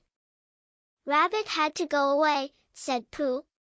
I think he thought of something he had to go and see about suddenly. And Piglet? I think Piglet thought of something at the same time. Suddenly. Well, we must be getting home, said Kanga. Goodbye, Pooh. And in 3 large jumps she was gone. Pooh looked after her as she went. I wish I could jump like that, he thought. Some can and some can't. That's how it is. But there were moments when Piglet wished that Kanga couldn't. Often, when he had had a long walk home through the forest, he had wished that he were a bird, but now he thought jerkily to himself at the bottom of Kanga's pocket. This take. If it shall really to flying I never it. And as he went up in the air he said, oh, and as he came down he said, ow. And he was saying, oh ow, oh ow, oh ow, all the way to Kanga's house. Of course as soon as Kanga unbuttoned her pocket, she saw what had happened. Just for a moment, she thought she was frightened, and then she knew she wasn't, for she felt quite sure that Christopher Robin would never let any harm happen to Roo. So she said to herself, if they are having a joke with me, I will have a joke with them. Now then, Roo, dear, she said, as she took Piglet out of her pocket. Bedtime. Aha, said Piglet, as well as he could after his terrifying journey. But it wasn't a very good aha, and Kanga didn't seem to understand what it meant. Bath first, said Kanga in a cheerful voice. Aha, said Piglet again, looking round anxiously for the others. But the others weren't there. Rabbit was playing with baby Roo in his own house, and feeling more fond of him every minute, and Pooh, who had decided to be a Kanga, was still at the sandy place on the top of the forest, practicing jumps. I am not at all sure, said Kanga in a thoughtful voice, that it wouldn't be a good idea to have a cold bath this evening. Would you like that, Roo, dear? Piglet, who had never been really fond of baths, shuddered a long indignant shudder, and said in as brave a voice as he could, Kanga, I see that the time has come to speak plainly. Funny little Roo, said Kanga, as she got the bath water ready. I am not Roo, said Piglet loudly. I am Piglet. Yes, dear, yes, said Kanga soothingly, and imitating Piglet's voice too. So clever of him, she went on, as she took a large bar of yellow soap out of the cupboard. What will he be doing next? Can't you see? Shouted Piglet. Haven't you got eyes? Look at me. I am looking, Roo, dear, said Kanga rather severely. And you know what I told you yesterday about making faces. If you go on making faces like Piglet's, you will grow up to look like Piglet and then think how sorry you will be. Now then, into the bath, and don't let me have to speak to you about it again. Before he knew where he was, Piglet was in the bath, and Kanga was scrubbing him firmly with a large lathery flannel. Ow! Cried Piglet. Let me out. I'm Piglet. Don't open the mouth, dear, or the soap goes in, said Kanga. There. What did I tell you? You did it on purpose, spluttered Piglet, as soon as he could speak again, and then accidentally had another mouthful of lathery flannel. That's right, dear, don't say anything, said Kanga, and in another minute Piglet was out of the bath, and being rubbed dry with a towel. Now, said Kanga, there's your medicine, and then bed. What medicine? Said Piglet. To make you grow big and strong, dear. You don't want to grow up small and weak like Piglet, do you? Well, then. At that moment there was a knock at the door. Come in, said Kanga, and in came Christopher Robin. Christopher Robin, Christopher Robin, cried Piglet. Tell Kanga who I am. She keeps saying I'm Roo. I'm not Roo, am I? Christopher Robin looked at him very carefully, and shook his head. You can't be Roo, he said, because I've just seen Roo playing in Rabbit's house. Well, said Kanga. Fancy that. Fancy my making a mistake like that. There you are, said Piglet. I told you so. I'm Piglet. Christopher Robin shook his head again. Oh, you're not Piglet, he said. I know Piglet well, and he's quite a different color. Piglet began to say that this was because he had just had a bath, and then he thought that perhaps he wouldn't say that, and as he opened his mouth to say something else, Kanga slipped the medicine spoon in, and then patted him on the back and told him that it was really quite a nice taste when you got used to it. I knew it wasn't Piglet, said Kanga. I wonder who it can be. Perhaps it's some relation of Pooh's, said Christopher Robin. What about a nephew or an uncle or something? Kanga agreed that this was probably what it was, and said that they would have to call it by some name. I shall call it Poodle, said Christopher Robin. Henry Poodle for short. And just when it was decided, Henry Poodle wriggled out of Kanga's arms and jumped to the ground. To his great joy, Christopher Robin had left the door open. Never had Henry Poodle Piglet run so fast as he ran then, and he didn't stop running until he had got quite close to his house. But when he was 100 yards away he stopped running, and rolled the rest of the way home, so as to get his own nice comfortable color again. So Kanga and Roo stayed in the forest.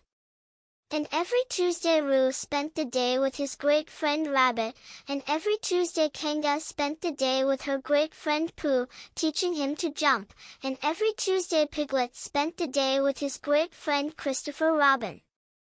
So they were all happy again. Chapter 8, in which Christopher Robin leads an expedition to the North Pole.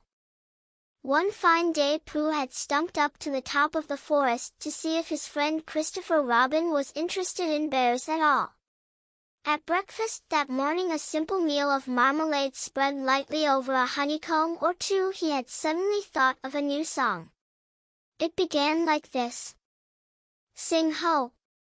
For the life of a bear. When he had got as far as this, he scratched his head, and thought to himself, that's a very good start for a song, but what about the second line? He tried singing, ho, 2 or 3 times, but it didn't seem to help. Perhaps it would be better, he thought, if I sang hi for the life of a bear.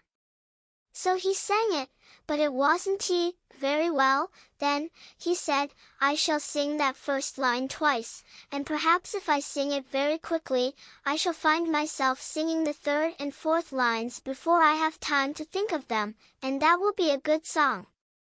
Now then. Sing ho! For the life of a bear. Sing ho! For the life of a bear. I don't much mind if it rains or snows, 'cause I've got a lot of honey on my nice new nose.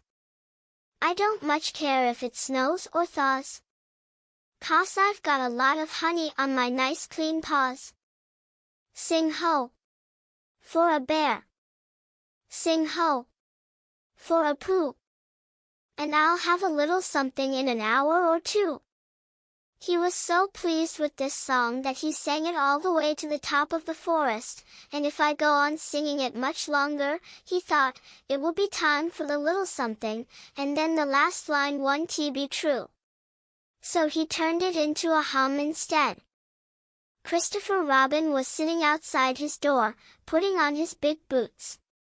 As soon as he saw the big boots, Pooh knew that an adventure was going to happen, and he brushed the honey off his nose with the back of his paw, and spruced himself up as well as he could, so as to look ready for anything. Good morning, Christopher Robin, he called out. Hello, Pooh Bear. I can't get this boot on. That's bad, said Pooh. Do you think you could very kindly lean against me, 'cause I keep pulling so hard that I fall over backwards? Pooh sat down, dug his feet into the ground, and pushed hard against Christopher Robin's back, and Christopher Robin pushed hard against his, and pulled at his boot until he had got it on. And that's that, said Pooh. What do we do next? We are all going on an expedition, said Christopher Robin, as he got up and brushed himself. Thank you, Pooh. Going on an expedition, said Pooh eagerly. I don't think I've ever been on one of those. Where are we going to on this expedition?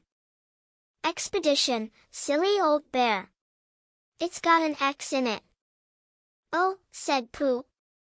I know. But he didn't really.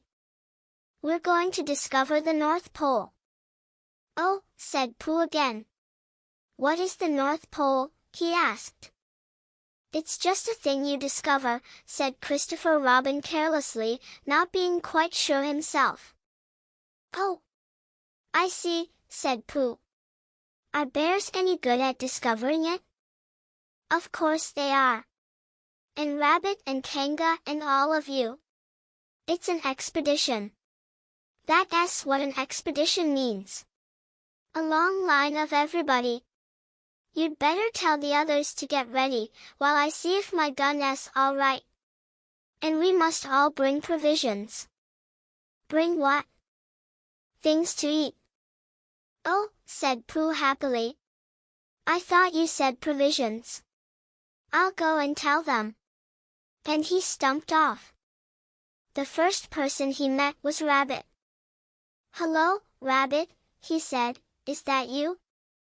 Let us pretend it isn't, said Rabbit, and see what happens.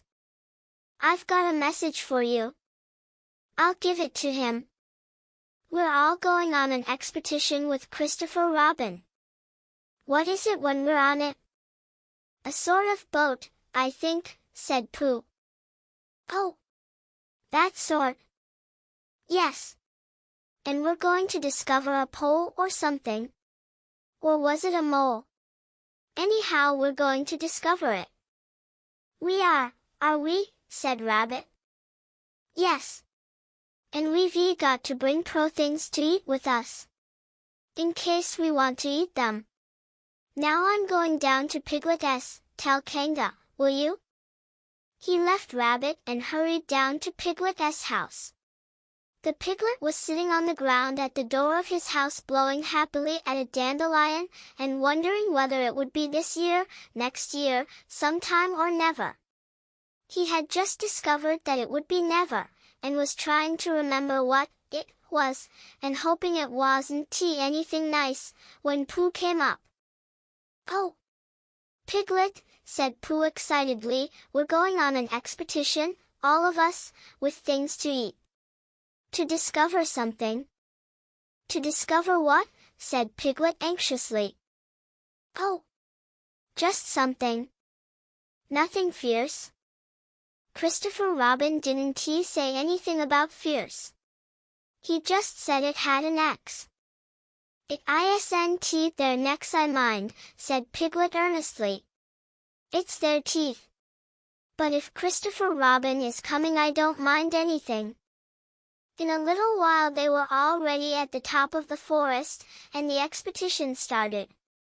First came Christopher Robin and Rabbit, then Piglet and Pooh, then Kanga, with Roo in her pocket, and Owl, then Eeyore, and, at the end, in a long line, all Rabbit's friends and relations. I didn't ask them, explained Rabbit carelessly. They just came. They always do. They can march at the end, after Eeyore. What I say, said Eeyore, is that it's unsettling. I didn't want to come on this expo, what Pooh said. I only came to oblige. But here I am, and if I am the end of the expo what we're talking about then let me be the end. But if, every time I want to sit down for a little rest, I have to brush away half a dozen of Rabbit's smaller friends and relations first, then this isn't an expo whatever it is at all, it's simply a confused noise. That's what I say. I see what Eeyore means, said Owl. If you ask me. I'm not asking anybody, said Eeyore. I'm just telling everybody. We can look for the North Pole, or we can play Here We Go gathering nuts and May with the end part of an ant's nest. It's all the same to me. There was a shout from the top of the line. Come on, called Christopher Robin. Come on, called Pooh and Piglet. Come on, called Owl. We're starting, said Rabbit. I must go. And he hurried off to the front of the expedition with Christopher Robin. All right, said Eeyore. We're going. Only don't blame me. So off they all went to discover the pole. And as they walked, they chattered to each other of this and that, all except Pooh, who was making up a song. This is the first verse, he said to Piglet, when he was ready with it. First verse of what? My song. What song? This one. Which one? Well, if you listen, Piglet, you'll hear it. How do you know I'm not listening? Pooh couldn't answer that one, so he began to sing. They all went off to discover the pole. Owl and Piglet and Rabbit and all. It's a thing you discover, as I've been told. By Owl and Piglet and Rabbit and all. Eeyore, Christopher Robin and Pooh. And Rabbit's relations all went too. And where the pole was none of them knew. Sing hey! For Owl and Rabbit and all. Hush, said Christopher Robin, turning round to Pooh, we're just coming to a dangerous place. Hush, said Pooh, turning round quickly to Piglet. Hush, said Piglet to Kanga. Hush, said Kanga to Owl, while Roo said, hush, several times to himself very quietly. Hush, said Owl to Eeyore. Hush, said Eeyore in a terrible voice to all Rabbit's friends and relations, and hush, they said hastily to each other all down the line, until it got to the last one of all. And the last and smallest friend and relation was so upset to find that the whole expedition was saying, hush, to him, that he buried himself head downwards in a crack in the ground, and stayed there for 2 days until the danger was over, and then went home in a great hurry, and lived quietly with his aunt ever afterwards. His name was Alexander Beetle. They had come to a stream which twisted and tumbled between high rocky banks, and Christopher Robin saw at once how dangerous it was. It's south just the place, he explained, for an ambush. What sort of bush? Whispered Pooh to Piglet. A gorse bush. My dear Pooh, said Owl in his superior way, don't you know what an ambush is? Owl, said Piglet, looking round at him severely. Pooh's whisper was a perfectly private whisper, and there was no need. An ambush, said Owl, is a sort of surprise. So is a gorse bush sometimes, said Pooh. An ambush, as I was about to explain to Pooh, said Piglet, is a sort of surprise. If people jump out at you suddenly, that's an ambush, said Owl. It's an ambush, Pooh, when people jump at you suddenly, explained Piglet. Pooh, who now knew what an ambush was, said that a gorse bush had sprung at him suddenly one day when he fell off a tree, and he had taken 6 days to get all the prickles out of himself. We are not talking about gorse bushes, said Owl a little crossly. I am, said Pooh. They were climbing very cautiously up the stream now, going from rock to rock, and after they had gone a little way they came to a place where the banks widened out at each side, so that on each side of the water there was a level strip of grass on which they could sit down and rest. As soon as he saw this, Christopher Robin called, halt, and they all sat down and rested. I think, said Christopher Robin, that we ought to eat all our provisions now, so that we shan't have so much to carry. Eat all our what? Said Pooh. All that we've brought, said Piglet, getting to work. That's a good idea, said Pooh, and he got to work too. Have you all got something? Asked Christopher Robin with his mouth full. All except me, said Eeyore. As usual. He looked round at them in his melancholy way. I suppose none of you are sitting on a thistle by any chance? I believe I am, said Pooh. Ow! He got up, and looked behind him. Yes, I was. I thought so. Thank you, Pooh. If you've quite finished with it. He moved across to Pooh's place, and began to eat. It don't do them any good, you know, sitting on them, he went on, as he looked up munching. Takes all the life out of them. Remember that another time, all of you. A little consideration, a little thought for others, makes all the difference. As soon as he had finished his lunch, Christopher Robin whispered to Rabbit, and Rabbit said, yes, yes, of course, and they walked a little way up the stream together. I didn't want the others to hear, said Christopher Robin. Quite so, said Rabbit, looking important.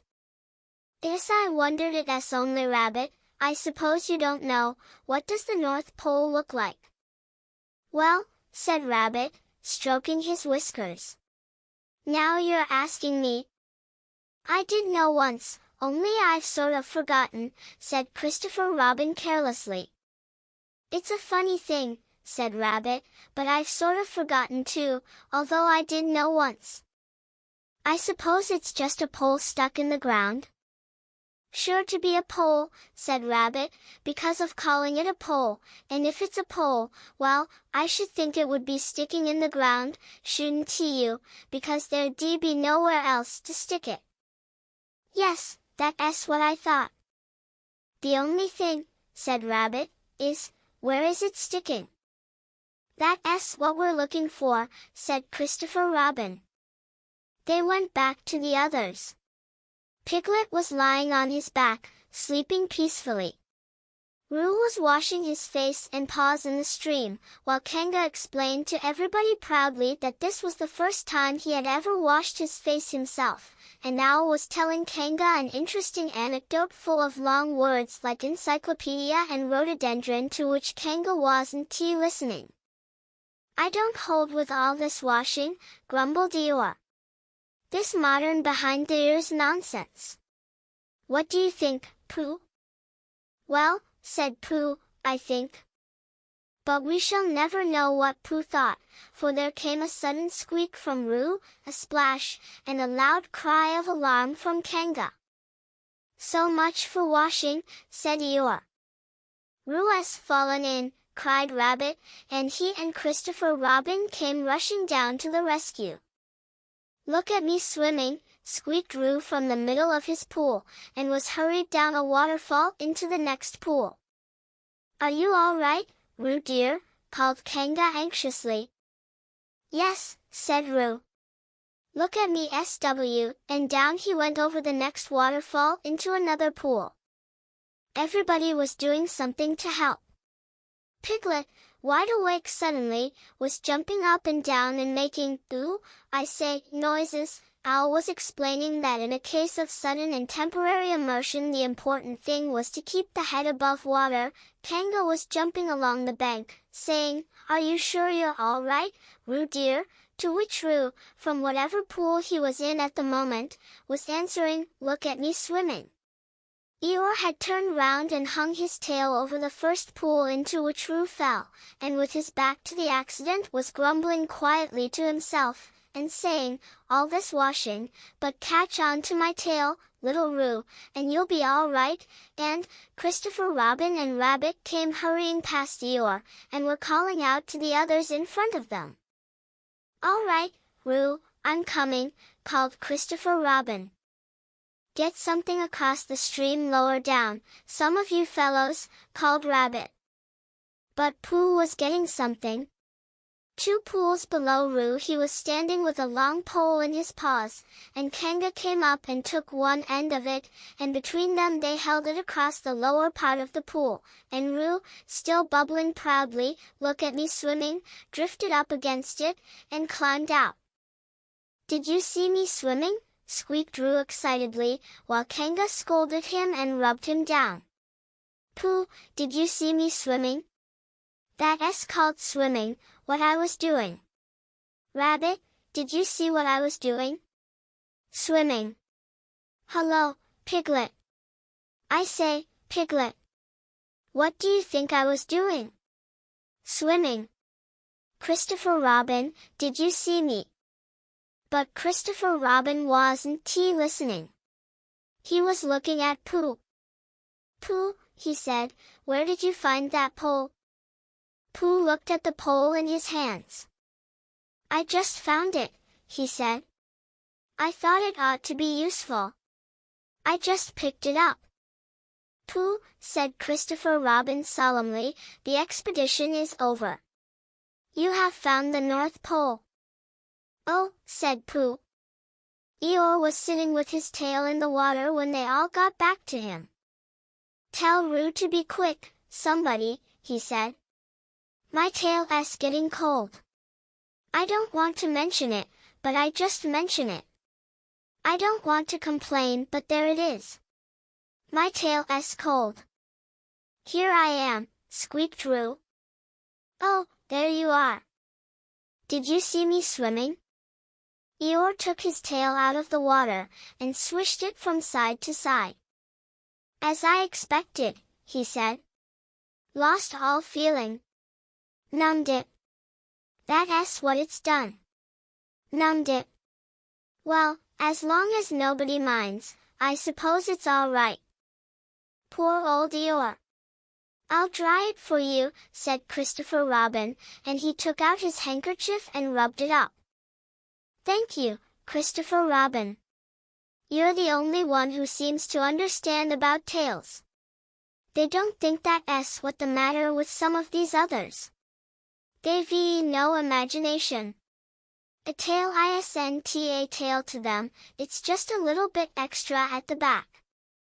Never mind, Eeyore, said Christopher Robin, rubbing his hardest. Is that better? It's feeling more like a tail perhaps. It belongs again, if you know what I mean. Hello, Eeyore, said Pooh, coming up to them with his pole. Hello, Pooh. Thank you for asking, but I shall be able to use it again in a day or two. Use what? Said Pooh. What we are talking about. I wasn't talking about anything, said Pooh, looking puzzled. My mistake again.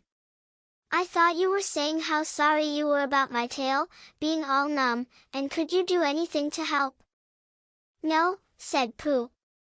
That wasn't me, he said. He thought for a little and then suggested helpfully, perhaps it was somebody else. Well, thank him for me when you see him. Pooh looked anxiously at Christopher Robin. Pooh's found the North Pole, said Christopher Robin. Isn't that lovely? Pooh looked modestly down. Is that it? Said Eeyore. Yes, said Christopher Robin. Is that what we were looking for? Yes, said Pooh. Oh, said Eeyore. Well, anyhow it didn't rain, he said. They stuck the pole in the ground, and Christopher Robin tied a message onto it. North Pole. Discovered by Pooh. Pooh found it. Then they all went home again.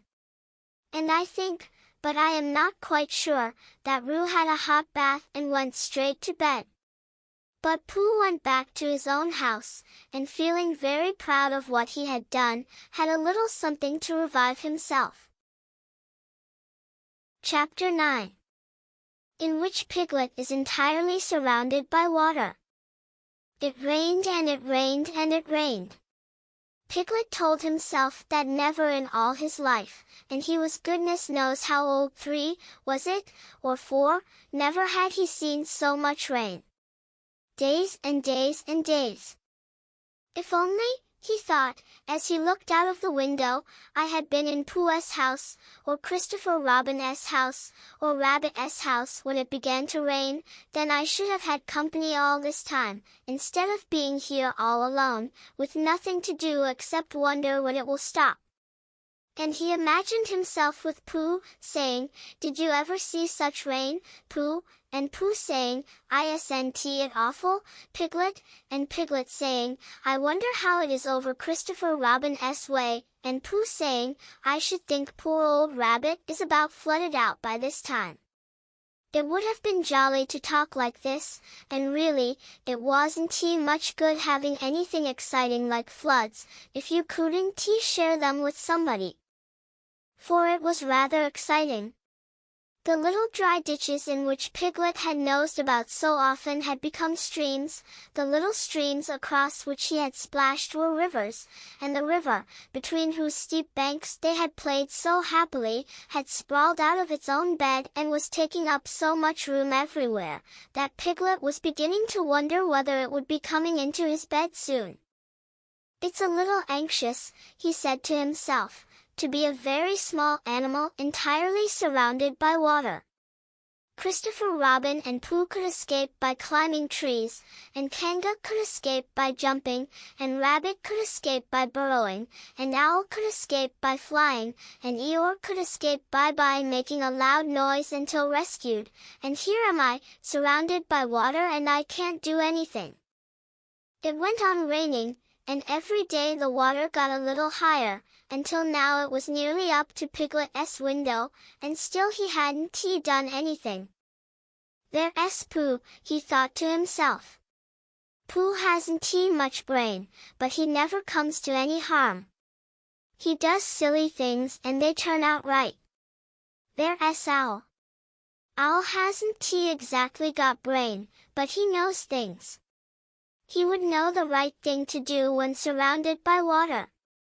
There's Rabbit. He hasn't he learned in books, but he can always think of a clever plan. There's Kanga. She isn't clever, Kanga isn't, but she would be so anxious about Roo that she would do a good thing to do without thinking about it. And then there's Eeyore. And Eeyore is so miserable anyhow that he wouldn't mind about this. But I wonder what Christopher Robin would do. Then suddenly he remembered a story which Christopher Robin had told him about a man on a desert island who had written something in a bottle and thrown it in the sea, and Piglet thought that if he wrote something in a bottle and threw it in the water, perhaps somebody would come and rescue him. He left the window and began to search his house, all of it that wasn't under water, and at last he found a pencil and a small piece of dry paper, and a bottle with a cork to it. And he wrote on one side of the paper, "Help! Piglet me." And on the other side, "It's me Piglet, help help."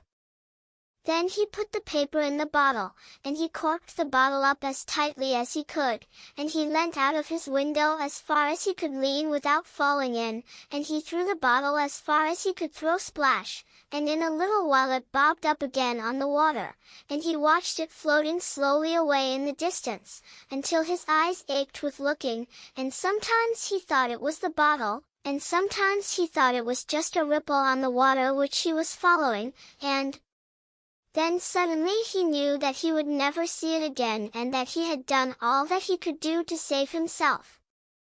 So now, he thought, somebody else will have to do something, and I hope they will do it soon, because if they don't I shall have to swim, which I can't, so I hope they do it soon. And then he gave a very long sigh and said, I wish Pooh were here. It's so much more friendly with two. When the rain began, Pooh was asleep. It rained, and it rained, and it rained, and he slept and he slept and he slept. He had had a tiring day. You remember how he discovered the North Pole? Well, he was so proud of this that he asked Christopher Robin if there were any other poles such as a bear of little brain might discover. There's a South Pole, said Christopher Robin, and I expect there's an East Pole and a West Pole, though people don't like talking about them. Pooh was very excited when he heard this, and suggested that they should have an expedition to discover the East Pole, but Christopher Robin had thought of something else to do with Kanga, so Pooh went out to discover the East Pole by himself. Whether he discovered it or not, I forget, but he was so tired when he got home that, in the very middle of his supper, after he had been eating for little more than half an hour, he fell fast asleep in his chair, and slept and slept and slept. Then suddenly he was dreaming. He was at the East Pole, and it was a very cold pole with the coldest sort of snow and ice all over it. He had found a beehive to sleep in, but there wasn't room for his legs, so he had left them outside. And wild woozles, such as inhabit the East Pole, came and nibbled all the fur off his legs to make nests for their young. And the more they nibbled, the colder his legs got, until suddenly he woke up with an owl, and there he was, sitting in his chair with his feet in the water, and water all round him. He splashed to his door and looked out. This is serious, said Pooh. I must have an escape. So he took his largest pot of honey and escaped with it to a broad branch of his tree, well above the water, and then he climbed down again and escaped with another pot, and when the whole escape was finished, there was Pooh sitting on his branch, dangling his legs, and there, beside him, were 10 pots of honey. 2 days later, there was Pooh, sitting on his branch, dangling his legs, and there, beside him, were 4 pots of honey. 3 days later, there was Pooh, sitting on his branch, dangling his legs, and there beside him was one pot of honey. 4 days later, there was Pooh. And it was on the morning of the 4th day that Piglet's bottle came floating past him, and with one loud cry of, "Honey!" Pooh plunged into the water, seized the bottle, and struggled back to his tree again. "Bother," said Pooh, as he opened it. "All that wet for nothing. What's that bit of paper doing?" He took it out and looked at it. "It's a message," he said to himself, "that's what it is. And that letter is a P, and so is that, and so is that, and P means Pooh, so it's a very important message to me, and I can't read it. I must find Christopher Robin or Owl or Piglet, one of those clever readers who can read things, and they will tell me what this message means. Only I can't swim. Bother." Then he had an idea, and I think that for a bear of very little brain, it was a good idea. He said to himself, "If a bottle can float, then a jar can float, and if a jar floats, I can sit on the top of it, if it's a very big jar." So he took his biggest jar, and corked it up. "All boats have to have a name," he said, "so I shall call mine the Floating Bear." And with these words he dropped his boat into the water and jumped in after it. For a little while Pooh and the Floating Bear were uncertain as to which of them was meant to be on the top, but after trying one or two different positions, they settled down with the Floating Bear underneath and Pooh triumphantly astride it, paddling vigorously with his feet. Christopher Robin lived at the very top of the forest. It rained, and it rained, and it rained, but the water couldn't come up to his house. It was rather jolly to look down into the valleys and see the water all round him, but it rained so hard that he stayed indoors most of the time, and thought about things. Every morning he went out with his umbrella and put a stick in the place where the water came up to, and every next morning he went out and couldn't see his stick anymore, so he put another stick in the place where the water came up to, and then he walked home again, and each morning he had a shorter way to walk than he had had the morning before. On the morning of the 5th day he saw the water all round him, and knew that for the first time in his life he was on a real island, which was very exciting. It was on this morning that Owl came flying over the water to say, "How do you do," to his friend Christopher Robin.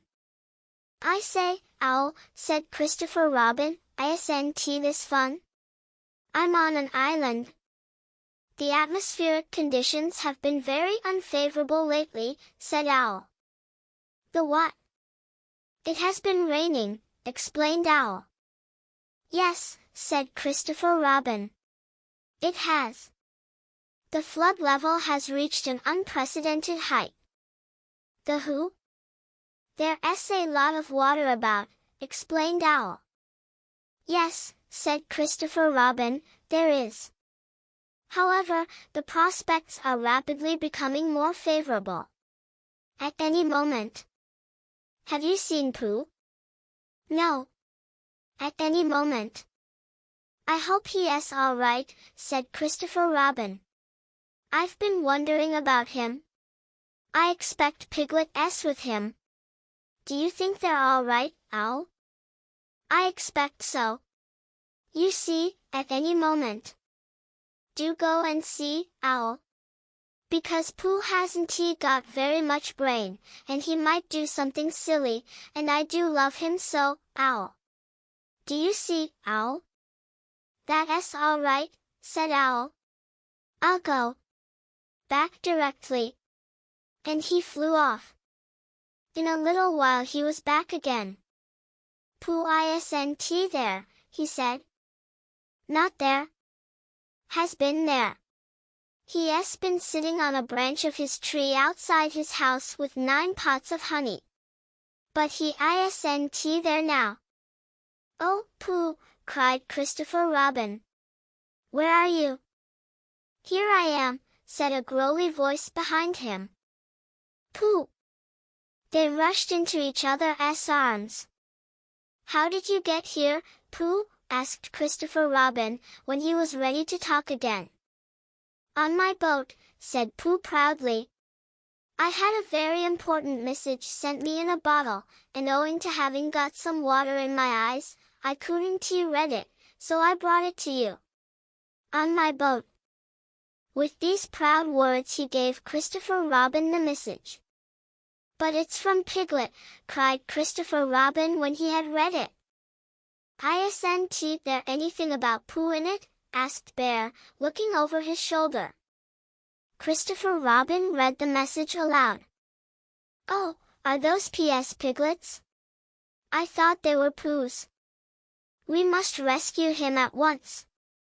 I thought he was with you, Pooh. Owl, could you rescue him on your back?" "I don't think so," said Owl, after grave thought. "It is doubtful if the necessary dorsal muscles." "Then would you fly to him at once and say that rescue is coming? And Pooh and I will think of a rescue and come as quick as ever we can." "Oh, don't talk, Owl, go on quick." And, still thinking of something to say, Owl flew off. "Now then, Pooh," said Christopher Robin, "where's your boat?" "I ought to say," explained Pooh as they walked down to the shore of the island, "that it isn't just an ordinary sort of boat. Sometimes it's a boat, and sometimes it's more of an accident. It all depends." "Depends on what?" "On whether I'm on the top of it or underneath it." "Oh! Well, where is it?" "There," said Pooh, pointing proudly to the floating bear.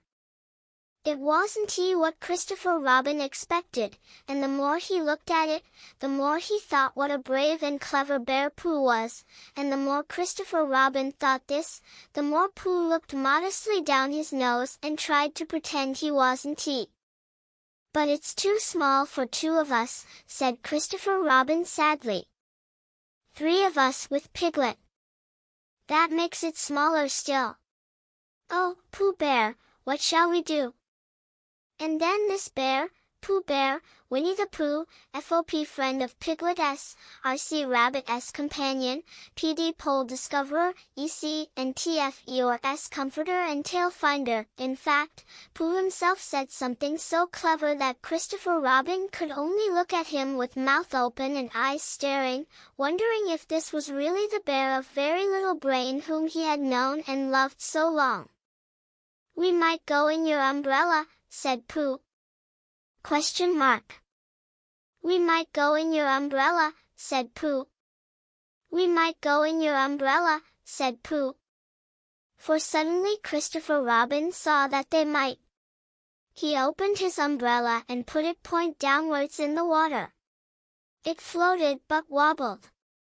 Pooh got in. He was just beginning to say that it was all right now, when he found that it wasn't, so after a short drink which he didn't really want, he waded back to Christopher Robin. Then they both got in together, and it wobbled no longer. "I shall call this boat the Brain of Pooh," said Christopher Robin, and the Brain of Pooh set sail forthwith in a southwesterly direction, revolving gracefully. You can imagine Piglet's joy when at last the ship came in sight of him. In after years he liked to think that he had been in very great danger during the terrible flood, but the only danger he had really been in was in the last half hour of his imprisonment, when Owl, who had just flown up, sat on a branch of his tree to comfort him, and told him a very long story about an ant who had once laid a seagull's egg by mistake, and the story went on, rather like this sentence, until Piglet, who was listening out of his window without much hope, went to sleep. Quietly and naturally, slipping slowly out of the window towards the water until he was only hanging on by his toes, at which moment luckily, a sudden loud squawk from Owl, which was really part of the story, being what his aunt said, woke the Piglet up and just gave him time to jerk himself back into safety and say, "How interesting, and did she?" Well, you can imagine his joy when at last he saw the good ship. Brain of Pooh Captain, C. Robin, First Mate, P. Bear coming over the sea to rescue him. Christopher Robin and Pooh again. And that is really the end of the story, and I am very tired after that last sentence. I think I shall stop there. Chapter 10, in which Christopher Robin gives Pooh a party, and we say goodbye. One day when the sun had come back over the forest, bringing with it the scent of May, and all the streams of the forest were tinkling happily to find themselves their own pretty shape again, and the little pools lay dreaming of the life they had seen and the big things they had done, and in the warmth and quiet of the forest the cuckoo was trying over his voice carefully and listening to see if he liked it, and wood pigeons were complaining gently to themselves in their lazy comfortable way that it was the other fellow's fault, but it didn't matter very much. On such a day as this Christopher Robin whistled in a special way he had, and Owl came flying out of the 100-acre wood to see what was wanted. "Owl," said Christopher Robin, "I am going to give a party." "You are you?" said Owl. "And it's to be a special sort of party, because it's because of what Pooh did when he did what he did to save Piglet from the flood." "Oh, that's what it's for, is it?" said Owl. "Yes, so will you tell Pooh as quickly as you can, and all the others, because it will be tomorrow." "Oh, it will it?" said Owl, still being as helpful as possible. "So will you go and tell them, Owl?" Owl tried to think of something very wise to say, but couldn't he, so he flew off to tell the others. And the first person he told was Pooh. "Pooh," he said, "Christopher Robin is giving a party." "Oh," said Pooh. And then seeing that Owl expected him to say something else, he said, "Will there be those little cake things with pink sugar icing?" Owl felt that it was rather beneath him to talk about little cake things with pink sugar icing, so he told Pooh exactly what Christopher Robin had said, and flew off to Eeyore. "A party for me," thought Pooh to himself. "How grand!" And he began to wonder if all the other animals would know that it was a special Pooh party, and if Christopher Robin had told them about the floating bear and the brain of Pooh and all the wonderful ships he had invented and sailed on, and he began to think how awful it would be if everybody had forgotten about it, and nobody quite knew what the party was for, and the more he thought like this, the more the party got muddled in his mind, like a dream when nothing goes right. And the dream began to sing itself over in his head until it became a sort of song. It was an anxious Pooh song. 3 cheers for Pooh. For who? For Pooh. Why, what did he do? I thought you knew. He saved his friend from a wedding. 3 cheers for Bear. For where? For Bear. He couldn't swim. But he rescued him. He rescued who? Oh, listen, do. I am talking of Pooh. Of who? Of Pooh. I'm sorry, I keep forgetting. Well, Pooh was a bear of enormous brain. Just say it again. Of enormous brain, of enormous what? Well, he ate a lot. And I don't know if he could swim or not. But he managed to float. On a sort of boat. On a sort of what? Well, a sort of pot. So now let us give him 3 hearty cheers. So now let us give him 3 hearty wishes. And hope he'll be with us for years and years. And grow in health and wisdom and riches. 3 cheers for Pooh. For who? For Pooh. 3 cheers for Bear. For where? For Bear. 3 cheers for the wonderful Winnie the Pooh. Just tell me, somebody, what did he do? While this was going on inside him, Owl was talking to Eeyore. Eeyore, said Owl, Christopher Robin is giving a party. Very interesting, said Eeyore. I suppose they will be sending me down the odd bits which got trodden on. Kind and thoughtful. Not at all, don't mention it. There is an invitation for you. What is that like? An invitation. Yes, I heard you. Who dropped it? This isn't anything to eat, it's asking you to the party. Tomorrow. Eeyore shook his head slowly. You mean Piglet? The little fellow with the excited ears. That's Piglet. I'll tell him. No, no, said Owl, getting quite fussy. It's you. Are you sure? Of course I'm sure. Christopher Robin said all of them. Tell all of them. All of them, except Eeyore? All of them, said Owl sulkily. Ah, said Eeyore. A mistake, no doubt, but still, I shall come. Only don't blame me if it rains. But it didn't rain. Christopher Robin had made a long table out of some long pieces of wood, and they all sat round it. Christopher Robin sat at one end, and Pooh sat at the other, and between them on one side were Owl and Eeyore and Piglet, and between them on the other side were Rabbit, and Roo, and Kanga. And all Rabbit's friends and relations spread themselves about on the grass, and waited hopefully in case anybody spoke to them, or dropped anything, or asked them the time.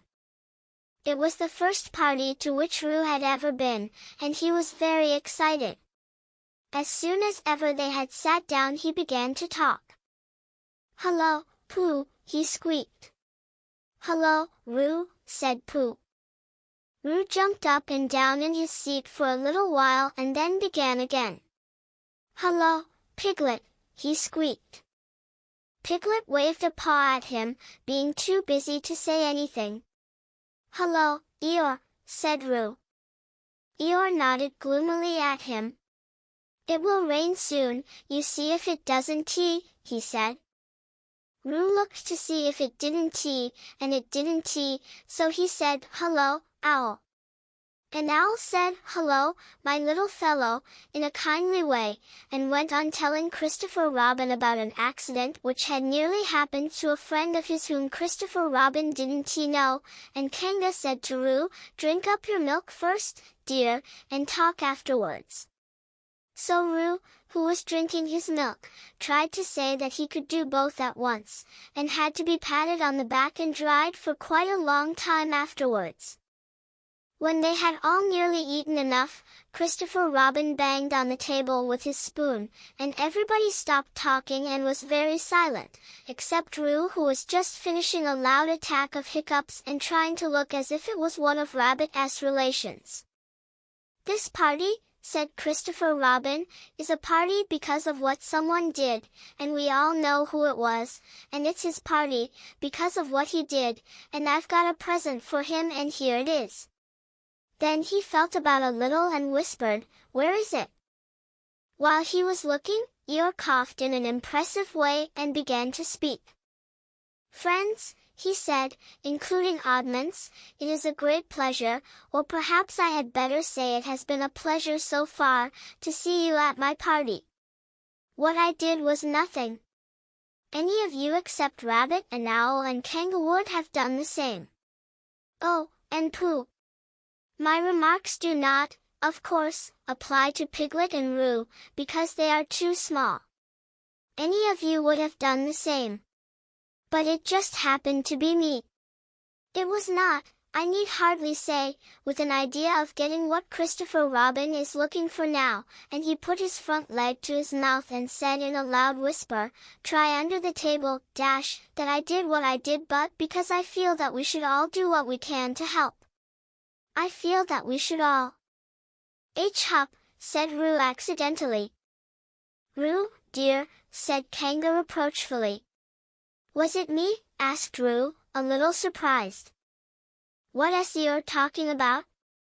Piglet whispered to Pooh. I don't know, said Pooh rather dolefully. I thought this was your party. I thought it was once. But I suppose it isn't. I'd sooner it was yours than Eeyore's, said Piglet. So would I, said Pooh. Hop, said Roo again. As I was saying, said Eeyore loudly and sternly, as I was saying when I was interrupted by various loud sounds, I feel that. Here it is, cried Christopher Robin excitedly. Pass it down to silly old Pooh. It's for Pooh. For Pooh, said Eeyore. Of course it is. The best bear in all the world. I might have known, said Eeyore. After all, one can't complain. I have my friends. Somebody spoke to me only yesterday. And was it last week or the week before that rabbit bumped into me and said bother? The social round. Always something going on. Nobody was listening, for they were all saying, open it, Pooh, what is it, Pooh? I know what it is, no, you don't, and other helpful remarks of this sort. And of course Pooh was opening it as quickly as ever he could, but without cutting the string, because you never know when a bit of string might be useful. At last it was undone. When Pooh saw what it was, he nearly fell down, he was so pleased. It was a special pencil case. There were pencils in it marked B for bear, and pencils marked HB for helping bear, and pencils marked BB for brave bear. There was a knife for sharpening the pencils, an India rubber for rubbing out anything which you had spelt wrong, and a ruler for ruling lines for the words to walk on, and inches marked on the ruler in case you wanted to know how many inches anything was, and blue pencils and red pencils and green pencils for saying special things in blue and red and green. And all these lovely things were in little pockets of their own in a special case which shut with a click when you clicked it. And they were all for Pooh. Oh, said Pooh. Oh, Pooh, said everybody else except Eeyore. Thank you, growled Pooh. But Eeyore was saying to himself, this writing business. Pencils and what not. Overrated, if you ask me. Silly stuff. Nothing in it. Later on, when they had all said goodbye and thank you to Christopher Robin, Pooh and Piglet walked home thoughtfully together in the golden evening, and for a long time they were silent. When you wake up in the morning, Pooh, said Piglet at last, what is the first thing you say to yourself? What's for breakfast, said Pooh. What do you say, Piglet? I say, I wonder what's going to happen exciting today, said Piglet. Pooh nodded thoughtfully. It's the same thing, he said. And what did happen? Asked Christopher Robin. When? Next morning. I don't know. Could you think and tell me and Pooh some time? If you wanted it very much. Pooh does, said Christopher Robin. He gave a deep sigh, picked his bear up by the leg and walked off to the door, trailing Winnie the Pooh behind him. At the door he turned and said, coming to see me have my bath? I might, I said. Was Pooh's pencil case any better than mine? It was just the same, I said. He nodded and went out, and in a moment I heard Winnie the Pooh bump, bump, bump going up the stairs behind him.